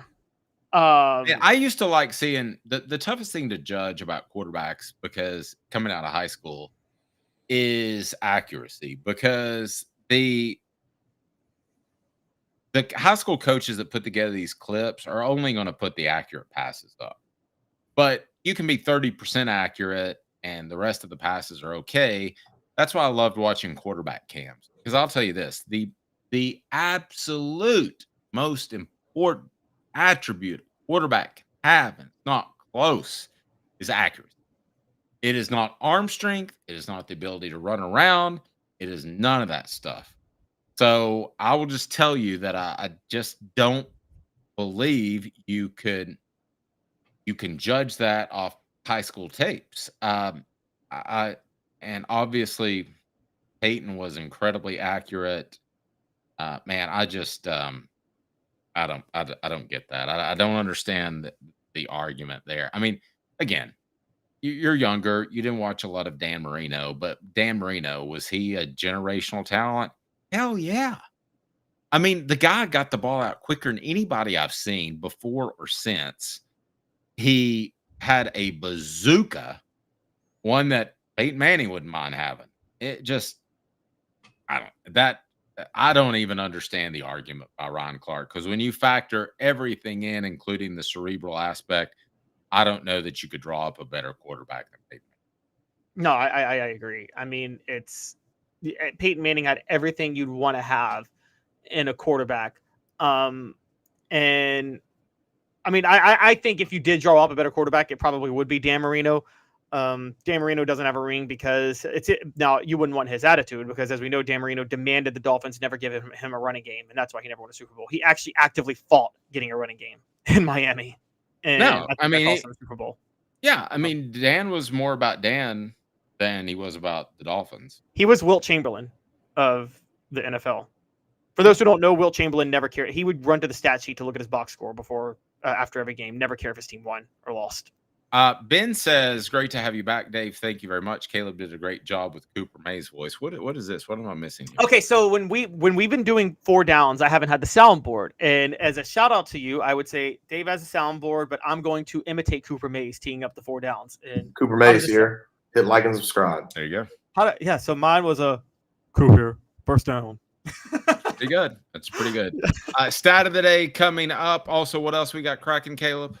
We got a couple of things cracking. We've got Tennessee recruit commit flipping to North Carolina and Connor Stalions, and he didn't give South Carolina signals in 2022. What? All right. Take 1 second, hit like and subscribe. We greatly appreciate you, and we want to grow this thing that I'm saying again. So go ahead and click like and subscribe. We greatly appreciate that. The show represented by Banks & Jones, Tennessee's trial attorney, banksandjones.com. Stay tuned. Off the A beacon of hope in a world of high prices. Look to the skies, Knoxville. Super savings is here. Ted Russell Ford is East Tennessee's #1 Volume 4 dealer. Right now, get 0% APR, 0 down, and 0 payments for 90 days on select models, plus 2 years complimentary maintenance. Come see the super dealer today at either Ted Russell Ford location, Parkside Drive, or Kingston Pike.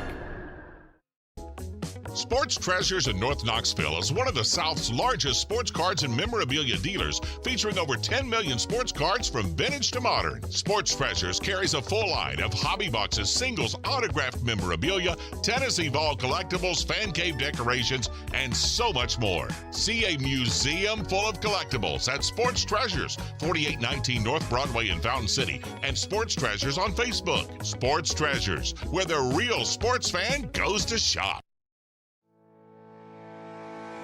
Community banking is about location and much more. It's about family. We reside in your community.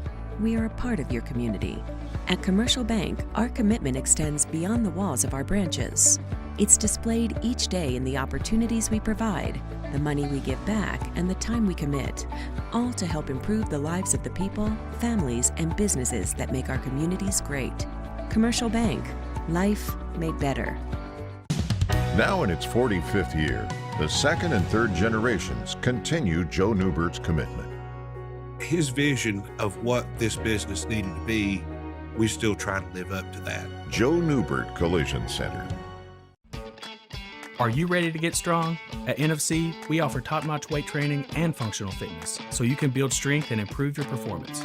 Join today at nfc1.com or stop by any one of our 7 East Tennessee locations. Here, hit like and subscribe.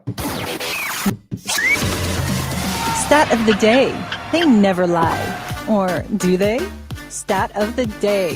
The Dave Hooker Show with Caleb Calhoun. Off the Hook Sports. Caleb, stat of the day is now, and it's brought to you by who? Our stat of the day is brought to you by Joe Newbert Collision Center. There you go. Joe Newbert Collision Center. trust me. A loyal customer. They'll take care of you. What is our stat of the day, Caleb? All right, our stat of the day is this. Joey Aguilar's 281 yards of total offense against Syracuse was the most for a quarterback making his first start for Tennessee since Josh Dobbs 2013, when Dobbs threw for 285 yards. Now, That's hot. Major skewed point there. And by the way, since that time, there have been, I kid you not, Dave, 1, 2, 3, 4, 5, 6, 7, 8. 8 quarterbacks between Aguilar and Dobbs. Another interesting point on that. Tennessee lost to Missouri that year 31-3. So Dobbs' 285 yards were garbage yards. They didn't mean anything. So Aguilar had them. So here's another stat. Joey Aguilar's 281 yards of total offense were the most in a win for a quarterback making his first start for Tennessee since Tyler Bray Memphis in 2010, when he threw for 325 yards and 5 touchdowns. And a six-pack. He had a six-pack? No, he threw a six-pack. Oh, yeah, that's right. And then the final one we're going to add with this stat. Joey Aguilar's 281 total yards of offense is the most for a quarterback making his first start for Tennessee in a win against a Power 5 school. All right. In history.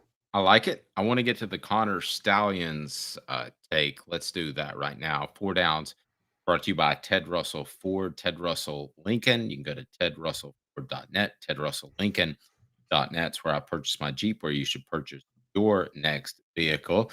So let's go ahead and lay this out there. 4 downs, again, brought to you by friends at Ted Russell. What was it that Connor Stalions had to say? And for those that might just be tuning in, because despite his best intentions, Connor Stalions' name is not a household name. Even among football families, you probably have to think for a second. But Connor Stalions is whom, for those that don't know? Yes, just for those who don't know, Connor Stalions is the the Michigan assistant who was alleged sign stealing for the Wolverines. He was let's move past alleged, because straight up sign stealing. Yeah, there's been enough reporting, and the NCAA came down on them. It's like you could be an alleged murderer, but I think that once the courts weigh in on that, it's beyond that point. So yes. I realize you're trying to be legally correct and all that stuff, but I think we can move past that.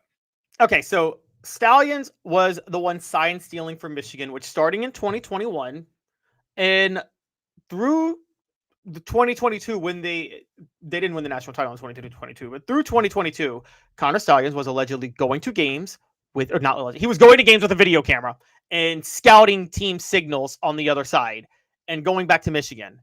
Now, he wasn't just doing it for opponents of Michigan. He was doing it for other teams that could be potential opponents of Michigan, or that Michigan just needed to lose so they could get to the college football playoffs. So in 2022, South Carolina was borderline left for dead. They were going to go 6-6. Shane Beamer was going to get fired. And then out of the blue, in back-to-back weeks, they beat Tennessee and Clemson, both of whom would have gone to the college football playoff had they not lost those games. And Connor Stalions scouted both of those teams in October before they played South Carolina. So many of us believe that the whole Columbia collapse in 2022 has to do with Connor Stalions scouting South Tennessee beforehand. Now, to be fair, there was also the whole Jeremy Banks fight with Hendon Hooker, where half the team sided with Jeremy Banks, and it split the defense and it split the team. The defense was already struggling and already had issues. There were a lot of other problems in that game. Hendon Hooker getting hurt. A lot of other things happened. But you want another reason to hate Jeremy Pruitt? I was told fairly recently that he was kind of at the center of that. He reached out to Jeremy Banks beforehand about how he was being treated, supported him in that regard. There was a contingent, you say split half and half. Probably wasn't that. I was told it was about 20-25% were still Pruitt guys. So another reason to hate Jeremy Pruitt, aside from his lack of a good haircut. He is petty as heck, if that's the case. But wow. Now, I want to play real quick what Connor Stalions said on an interview with The Athletic, and it's a full hour, 20-minute interview. You guys can go watch it. It's a decent interview. As I think somebody said, I apologize. I want to go to the message board, but someone said earlier up that basically he was pulling an OJ yesterday, which was, if I signed Steele, I would have done this. That was a whole freaking interview, basically. But he denies the Tennessee South Carolina game, and I'm going to give his reasonings. We're going to play it here real quick because Hey, let me take this second while you cue that up, just to throw this out there. I think OJ did it. I think OJ did it too. I mean, that's just me. I mean, I don't know, but I wasn't there, but just a hunch. All right, go ahead. What do we got here? All right, here we go. We got Connor Stalions. Let's roll. Talking about why he didn't steal signs for of Tennessee's for South Carolina. Never met anyone at South Carolina. I'll also say this about Tennessee too. Joe Milton, I'd ask Joe Milton and Hendon Hooker. They know the truth, and they. I'm tight with both of them. There was no trying to screw over Tennessee. I'll also say this. I guess my third point is, let's just say I had everything on a team. Mm-hmm. Why would I not want to play them in the playoffs? Why would I? It's true. Like, I'd rather. No. I'll tell you why. It's because he's a sycophant. Because he wants to. He doesn't have the football acumen to be a coach. He's a hanger-on. Tennessee's got him. Everybody's got him. And he wanted to be appreciated by coaches like Jim Harbaugh, who are very good football coaches. That's why. So he would do it for South Carolina. He'd do it for Clemson because their coaches would say, and there's an underground network that meets on Sunday and trades this stuff, these signal stealing things. Because he wants for Dabo Swinney to think he's cool. He wants the assistant coaches on Clemson's staff to think he's cool. That's why he would do it. He wants Shane Beamer to think he's cool. That's why he would do it. And to think that a guy as stupid as him has some plan that's going to cover a college football playoff berth. I mean, nobody knew that they were going to match up against Michigan or any other team. I have my own take on it, but I'm saving it for when we queue up the downs from Coop because I have my own thoughts on this too, on why it would make sense. You want me to do it right now? Yep, let's queue them up. Coop here. First down. What's first down, Caleb? All right, first down. Do you believe him when he says he's friends with Joe Milton and Hendon Hooker? I mean, I define friends. I mean, do they go out and get wings together? Or? Well, okay. Joe Milton did play at Michigan, I guess, when he was on the staff there for a minute, so maybe he knows him. And I don't know. Let's define this as friends. Hendon Hooker plays for the Lions, right? Correct. Okay. Or he did. He's not with Carolina, but he did play for the Lions. Okay, well, let's take Carolina. That's even more plausible. So Connor Stalions, I don't know where he lives, but he probably has a condo in Columbia, South Carolina, since he gave them signals. So Connor Stalions says, hey, I'm going to be in Columbia and I could drive to Charlotte. Hendon, do you care to give me a ticket to the game? Me and my paid for girlfriend. Now, the answer is no. If that's the definition of a friend, I don't believe Hendon Hooker is hooking him up with tickets. There are a lot of players I know in the NFL and coaches in the NFL. I don't go to NFL games, but that I could call and say, can I get a couple tickets? And I'd have a couple tickets. I consider them friends. That is not him. So I would say, no, they're not friends. I agree. They're not friends. And he probably spent more time with Joe Milton only because Joe Milton played for Michigan when he was on the staff at Michigan. So, I mean, like, I guess at that point, are you friends with everybody that came through the football program? No. So you're right. And listen, Hendon Hooker's really smart. So you keep your friends close and your enemies closer, right? So he's not going to go make the guy mad. And Hendon Hooker's a good Christian man. So if Hendon Hooker doesn't going to like you, he's going to be the type of guy who keeps it to himself, right? Totally agree. 100% agree. All so, Coop here. First down. Cooper Mays here. Second down. Second down. All right, and this is what you were talking about. He asked, why would I not want to play them in the playoffs if I had their signs? Well, your point is actually more plausible than mine, but your point is a very good point. He was trying to buddy up with people and do what he could. I have another theory. I think, and for those who don't remember how the playoff race went that year, it came down to Michigan at Ohio State, final Big Ten game of the year. Winner of that game was going to go to the Big Ten title, which they were going to win because the Big Ten West team was terrible. And so the winner of that game was going to the playoff. Remember, they were both undefeated. Yep. Going down the line.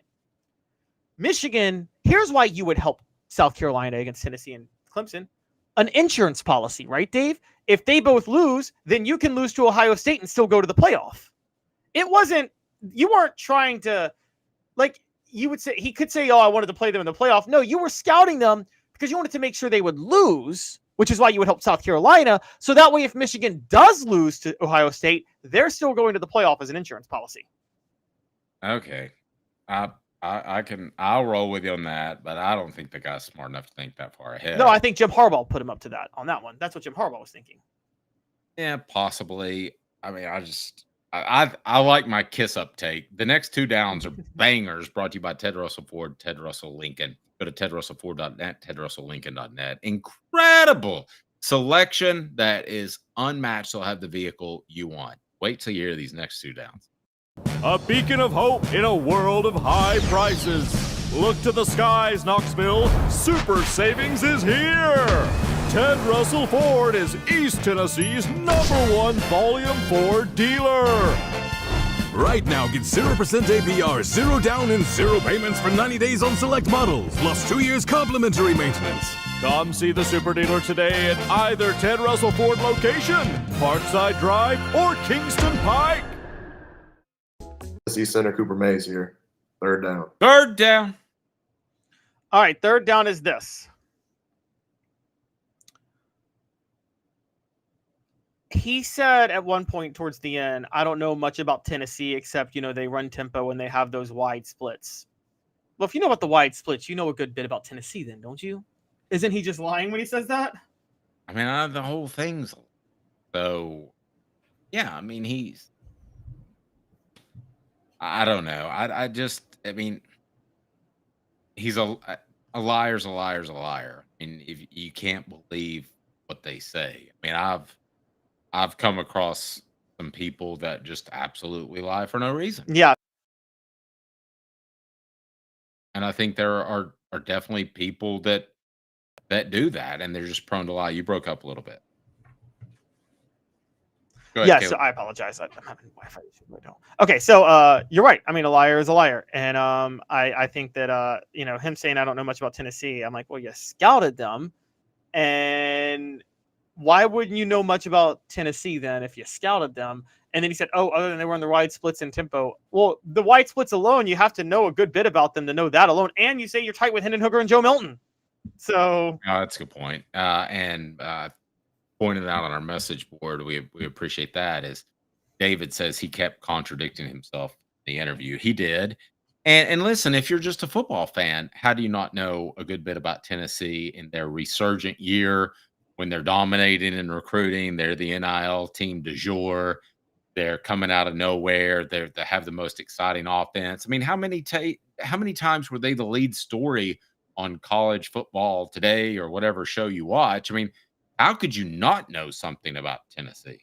Oh, he absolutely knew a lot about them during that time. I totally agree. I'm not saying you did. I'm not saying you knew who their backup left guard was, but for the love of Pete, good gracious, I'm glad I didn't have to watch this whole interview and you do the clipping, because this would have made me ill. Yeah. Go ahead. No. We got all SEC Center Cooper Mays here. Fourth down. Bring it. Fourth down. Do we believe Connor Stalions ever went rogue? And I was just going to ask if he's lying for fourth down, but that's just obvious. So that's such an obvious that he's a liar. Do we believe Connor Stalions ever went rogue beyond what Michigan put him up to do? Yes. Guarantee you. And you know why? Why? Because he wasn't given a better position at Michigan. They used him for what they needed, and they never had any intentions of protecting him from the public criticism. They never had any intention of elevating him to like a GA coach, perhaps, or an intern coach or something along those lines. What was it they called just Joey Halsley before he was the offensive analyst, I believe? Yeah, they had no intentions of doing that. And he got that message at some point along the season. And then he started, this is, I believe firmly in this, then he reached out to Clemson, or he reached out to those he knew. And one was South Carolina. I believe there were other schools we don't know about he reached out to. Because at this point, the guy realizes that Harbaugh's not going to take care of him, that Harbaugh's probably going, because these guys know weeks before when somebody's about to bolt other than Lane Kiffin. So, but I guarantee you those coaches knew that he wanted to go to Southern California. So he had an idea that Jim Harbaugh was bolting. And if you think that Connor Stalions can get in a defensive tackle's face in the NFL and tell him what to do, then I've got some lakefront property in Powell that I would like to sell you. I mean, he had no future, and he realized that. So at that point, he's a free agent, and he prostituted himself to whoever would give him attention. He didn't even necessarily have a promise of a job, but whoever would give him attention and say, good job, man, we beat Tennessee because of the info you gave us. Good job. That's what he was shooting, and maybe a job down the road. Well, then he should have blackmailed whoever he was going to do so he could get a job down the road. I mean, but you're right. He didn't think that far ahead. He just wanted to stick it to Jim Harbaugh. Well, he played himself. He's out of a job now, and Jim Harbaugh's in the NFL. I mean, but either way, like, I'm with you. I think he probably went rogue too. That's a very good point. And I think if you were going to go rogue, you could have played this a lot more carefully than you did, right? Well, I mean, he's a dumb liar. I mean, I don't think you should expect him to play it better. I also don't think that he would have the connections to help him continue to play it better. I mean, it's a guy who has no coaching talent, and he was not going to have a successful career in football aside from perhaps a middle school team. Yeah. I mean, I think you're right. And that really showed in this one. And dumb liars are dangerous. Like there's usually among people who play dirty in college football. What have I always told y'all about coaches, guys? There's no Kevin Spacey from House of Cards on them on those staffs. You don't have a lot of Frank Underwoods. Let's make it a poll question. Who's the bigger liar? Is it Connor Stalions or OJ Simpson?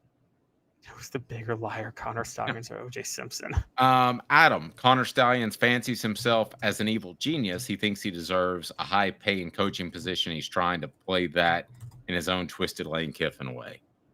I think he's worse than Lane Kiffin. I mean, as far as the morality end of it, man, I don't doubt that Lane Kiffin would take info from Connor Stalions, but if he called up and said, hey, I got this, but I think that Lane Kiffin would rather be successful with his own talents, whereas Connor Stalion had no talent. Yeah, and the thing about Lane Kiffin with me, I never liked bringing in Lane Kiffin to things because, Dave, when you were out, Lane Kiffin just kept on taking shots at Hugh Freeze, and he just never stopped. And I thought about this, and I think it's not about whether or not he wanted the Auburn job. And I'm like, I think the real reason Lane Kiffin hates Hugh Freeze, Lane Kiffin, yes, he's very immoral, whatever you want to say, but he doesn't fake being moral. He doesn't pretend to be some like he doesn't hide the fact that he fakes injuries. No, Lane Kiffin. Oh, okay. Yeah, that's what I mean. Lane Kiffin doesn't pretend to be moral. He doesn't pretend like, oh, I'm above the fray and I'm moral. Like, where you have the Hugh Freezes of the world who act like they're moral, and then they're out here getting prostitutes all in the back room. Not to go political, but the reason that the impeachment of Bill Clinton didn't work out so well in 98 was because all the people wanting to impeach Bill Clinton turned out they were having their own affairs. You know what I mean? And so and it's the same with Lane Kiffin up in here, where everybody wants to moral shame Lane Kiffin, but in coaching there are very few moral coaches out there to begin with. Okay, but I will tell you this: Lane Kiffin is willing to talk because he feels very comfortable at Ole Miss, and he's not going to go anywhere. Okay, so he shared this stat recently in an interview. So Ole Miss has finished in the top 12, and I'm pretty sure this number is correct, 4 times since 1955. Okay, how many times under Lane Kiffin did that happen? 3, right? Yeah, 3. So he knows he's not going to get fired no matter what he does. And the only reason he'll leave is for a better job. So he feels as if he can be the mouthpiece for what the coaching community thinks of Hugh Freeze. And I'm going to go ahead and tell you, at least, I'm not talking about all Tennessee coaches, some weren't, but at least 10 or 12 head coaches or assistant coaches came to me and said, what do you think about Pastor Hugh during his time at, where was he? Ole Miss. Ole Miss. So I'm just telling you that is not Lane Kiffin that's upset about not getting the Auburn job. Matter of fact, I was told he was offered the Auburn day. Oh man. So I don't know, but I think there's some gray area. But it's not that Lane Kiffin has a problem with Hugh Freeze having the Auburn job. It's that he has a problem with the duplicity of it and the fact that Hugh, as you mentioned, props himself up as a great man of God, and basically everything we know about him would lead us to. Yes, exactly. The best, we had a message board commenter, I forget who said it, and when I was talking about Hugh Freeze one day, and it was like someone said he's literally a Pharisee. And I thought, no, that's true. And I mean, many of these, it's the same with so many of these megachurch pastors. You know, when you see Joel Osteen saying all these moral stuff, it turns out he's hiding gold bars behind his toilet seat in his house. And I'm like, okay, homeboy, Pharisee, like literally what Jesus warned about, you know? And it's like, Hugh Freeze is that. And I'd rather the Lane Kiffin that just says, I'm not that. And I don't care to be moral, and hate me for it all day. But his point would be, but you're no better than me deep down on the inside. Bigger liar, O.J. Simpson or Connor Stalions? What do we got there? What's our poll question saying? If you can some way work that into the SEO headline so that Connor Stalions see that would be fantastic. That's up to you. Yeah, well, right now OJ's winning 67-33, and I'm actually going to say who's a worse liar, because that's not fair to Connor. He didn't kill his wife. Okay, so like I'll say not who's that we know of. True. Okay, who's a worse liar? Immorality's a slippery slope. Now, to be fair, OJ actually got away with it. Connor Stalions didn't, but you know. Yeah. So, no. But stealing his own clothes back ended up undermining OJ's freedom. What a shame. All right, Caleb. So, talking some Cruton, what do we got here? A couple of notes that I did want to throw out there is there are some people who believe that On3 is suddenly against Tennessee because they dropped the quarterback from Carolina, Faison Brandon. They dropped him in their recruiting rankings from like 2 to 38-ish. Don't get worked up about that stuff. I think we all saw what happened with Nico. But let's turn to some real recruiting news as the Vols lost out on a top prospect. Yes, JB Shabazz, who had been committed to Tennessee for a while out of East Forsyth High School in Winston-Salem, North Carolina, has flipped his commitment from Tennessee to North Carolina. This halts what has been a wave of recruiting momentum for Tennessee over the last few weeks, as they had flipped 3 recruits within a 2-week span. They flipped offensive lineman Kamari Blair from South Carolina. They then proceeded to flip Tristan Keys, the number 1 receiver in the nation from LSU, which is why now they have the number 1 receiver and the number 1 quarterback in the nation for 2026 with Faison Brandon and Tristan Keys per 247 Sports composite. That would be. And then they followed that up by flipping Hezekiah Harris, the edge rusher, 4-star across the board, away from Auburn. So they were rolling. Things were going well. But yesterday, that momentum halted as they suffered their own flip as 4-star JB Shabazz, who is an offensive lineman, has flipped from Tennessee back to North Carolina. This obviously comes despite Bill Belichick having the most embarrassing opening to a season for a Hall of Fame head coach, with North Carolina losing at home to TCU 48-14 on Monday. Shabazz was at that game, and he committed afterward. And it also comes amid news that Belichick is banning former Patriots coaches from going to UNC practices. Don't know what that's about, but a lot of that is to say that it doesn't look like, even after that horrible loss to TCU, that UNC is still not going to be a problem for Tennessee on the recruiting trail right now. What are your thoughts if your son came to you and said, I want to go Tennessee or North Carolina? Your son's about 15 months old. My son's older. He made his college decision. Football was not a factor. He went to UMass, so I can promise you that. I got no problem with a young man who wants to go to North Carolina instead of the University of Tennessee for a couple of reasons. You're less likely to win a championship. The facilities probably aren't quite as good, but I think that's probably more of a wash than it was 10, 15 years ago. There was a time when Florida had terrible facilities. They were still good. South Carolina as well. Steve Spurrier built those up. But just like the NIL money, if you're in that top 25, 40 range, you probably have similar facilities. So I'll say this. If my son comes to me and said, I want to go to North Carolina over Tennessee, I have trouble arguing against that unless he's determined to win a championship. You're not going to win a championship in North Carolina. That's just a fact. I don't care who they're coaching. Vince Lombardi could come back from the dead and it ain't going to happen. But I will say this. North Carolina, and I graduated from the University of Tennessee, so don't jump all over me.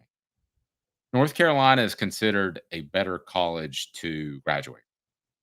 And you do have Bill Belichick, who you would think would prepare you to be a pro more than most other college coaches. So my son comes to me and says, Dad, I want to go to North Carolina over Tennessee. I have trouble arguing that point because, especially an offensive player, because if you look at Tennessee's offense, designed to have success in college, not be a pro style offense. So I would really have trouble arguing that point. If you want to go to North Carolina and think about your long-term future, like picking a better law school over maybe another school, I got no problem with that, buddy. You?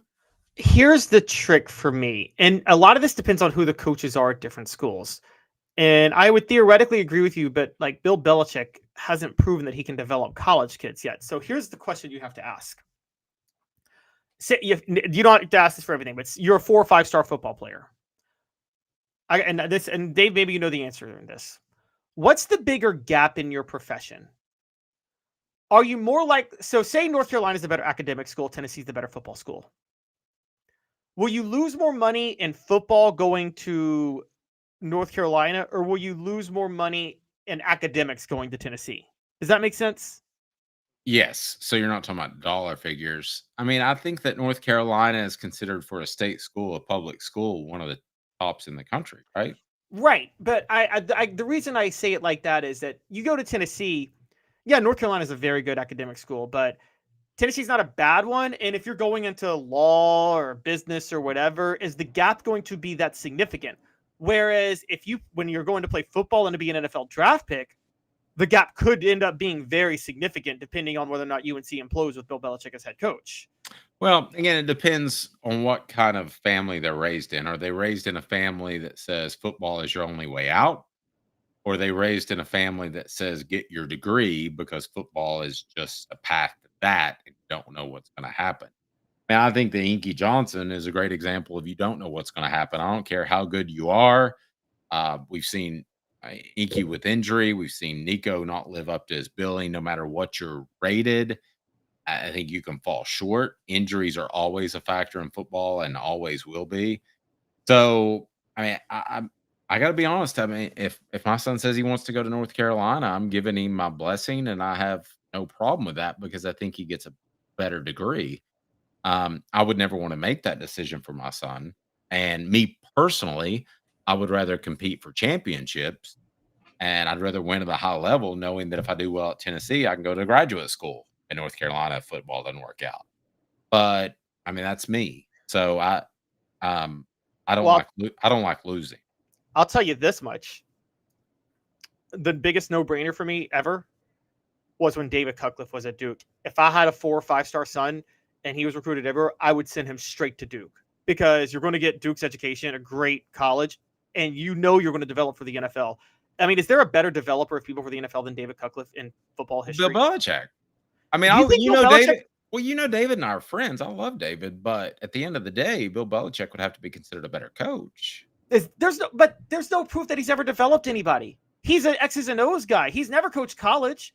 Can he coach fundamentals and little things like that? Like David Cutcliffe coached all the little. I mean, I actually don't think David Cutcliffe was the best X's and O's game planning coach. Maybe I'm wrong on that. You know more than I do. But I think what he did so well was he coached practice well. Is that fair to say? He was the best. I mean, he was the best practice coach you could ever ask for. Yeah. I mean, I think he was a little rigid in his game planning. I don't think there was a lot of flexibility there. He's not a guy that's going to pull out a trick play in the third quarter more oftentimes than not. But everybody that came out of Tennessee's offense was very well coached in the NFL. They were ready when they played under David Cutler for the NFL. Let's steer it back to recruiting for a second. Adam says, sometimes I wonder when we have three guys at the same position and maybe Spire tells someone, sorry, we no longer have your money. It's always worth the discussion when somebody goes to a school that's not considered to have the same football level or reputation, respect, whatever you want to call it. And North Carolina doesn't, even with Belichick, that Tennessee has. It's always apt to ask the question, did Tennessee say, nah, we're good? That's possible. I mean, is that why they just picked up Tristan Keys from LSU and is that the reason? They flipped this 5-star receiver from LSU. They now have the top quarterback and receiver in the 2026 class. Did they sacrifice JB Shabazz, an offensive lineman, for it? I mean, I would ask you, Dave, in Josh Heupel's offense, would you rather have, to bring back Ryan Clark, would you rather have a generational talent at receiver or a generational talent at offensive line? Probably offensive line. Really? Just one guy though? Like one guy can change the whole receiving core, but I don't think one guy can change the entire. I don't care how good one offensive lineman is. You still got 4 other guys that have to do their job, right? Man, I don't know if you have Will Anderson back in 2022 wreaking havoc without Darnell Wright shutting him down. But I don't know that I can roll with you there. Does Darnell Wright shut him down if Cooper Mays, Javonte Spraggins, and Jerome Carvin aren't doing their jobs? You mentioned this earlier in the program. I want to clarify that we may have a different stance on that. I thought he was pretty one-on-one with him for most of the time. Okay, I mean, I would have to go back and look, but does it matter if he's one-on-one? Okay, so he's one-on-one with Anderson, but does that even matter if the other guys aren't doing their jobs at that point? I mean, Darnell Wright can win every one-on-one matchup, but if Cooper Mays misses a block over the middle, Hendon Hooker's still getting sacked every time, isn't he? Yeah, we could probably argue in circles here because if you don't have the pass protection, then the receiver doesn't have time to get open, right? So I would say Randy Moss didn't have a quarterback or an offensive line, and he still was an elite receiver for a few years. Okay, but I don't think we're talking about. There's not a lot of, speaking of generational talents, I don't think we're talking about a lot. But that's why I said generational. Like, what if Tristan Keys is that? I mean, he's the number 1 receiver in the class. So what if he's like that type of receiver? You know what I mean? Yeah. Well, I mean, I don't think you would necessarily trade a receiver for an offensive lineman. I don't think you would run him. I think the question you have to ask yourself is, how has he played this year, Shabazz? I mean, has he continued to develop? I mean, especially those guys in linemen, I've seen them drop significantly or raise their stance significantly because of how they manage their body. Now, let's face it, man, if you're 300 pounds, it ain't a lot of fun to run around there in off-season workouts and do all that stuff. Also, remember this, they have these passing camps where the linemen are pretty much given free reign on their own. Are you skipping workouts? I mean, I don't know. And I'm not accusing him of doing that. I want to be clear. But I've seen offensive linemen, and in particular, even more than defensive linemen, I've seen them elevate their stance and lose their stance more than any other position. For the record, I will say that I don't think Tennessee ran him off because I look at what they have now. They have the Gabriel Ascenda kid out of Chattanooga. He's a 5-star by most ratings. So I think he's obviously very good. As far as other offensive linemen, they've got the Kamari Blair kid out of Clarksville. He's a 3-star guy. Just on face value, I don't believe that Tennessee is so stocked on the offensive line that they would run a guy away. Okay. I mean, I could probably see. I agree with you on that. I don't think they would run a guy away. I just wonder if they decided they'd rather have Tristan Keys because they think they're good enough on the line, so they moved the money over there. Yep, absolutely. Thank you, Blonde Squirrel Sports, for the welcome back, Dave. I'm glad to be back. A lot going on in my life previously. I'm very happy to be in a great spot. I would encourage you, if you or anybody you know is dealing with any sort of depression issues or anything like that, please email me. If you can drop my email in there again, I'm not saying that I will be able to help, but I will be able to lead you in the right direction. So mental health is an important thing. For Caleb Calhoun, I'm Dave Hooker, the show represented by Banks & Jones, Tennessee's trial attorney, banksandjones.com. We broadcast daily, 10 a.m. Join us live from the Ted Russell Ford Lincoln Studios, tedrussellford.net, tedrusselllincoln.net. Do me a solid. Hit that like and subscribe button on your way out. We want to set a record for most subscriptions in a month, and it would mean a lot. Also, for those that have won books, I still have your list. Those will be going out next week. So I have not forgotten about you. I want to thank all of the listeners, all of the viewers, and those that have continued to support us in some crazy times, and also all of our sponsors who've stayed with us, and that's been all of them, which is pretty impressive. So, again, Off the Hook Sports for Caleb Calhoun, I'm Dave Hooker. Have a blessed weekend, everyone. I want to get your prediction for the ETSU game quickly, Caleb. I mean, there wasn't even a line to bet on it, so I'll just say Josh Heupel likes to cross 60 in these games because he likes the stat sheet, so I'm going to go 67-3. I was going to 63-3. I'll go 63-6. Hit subscribe.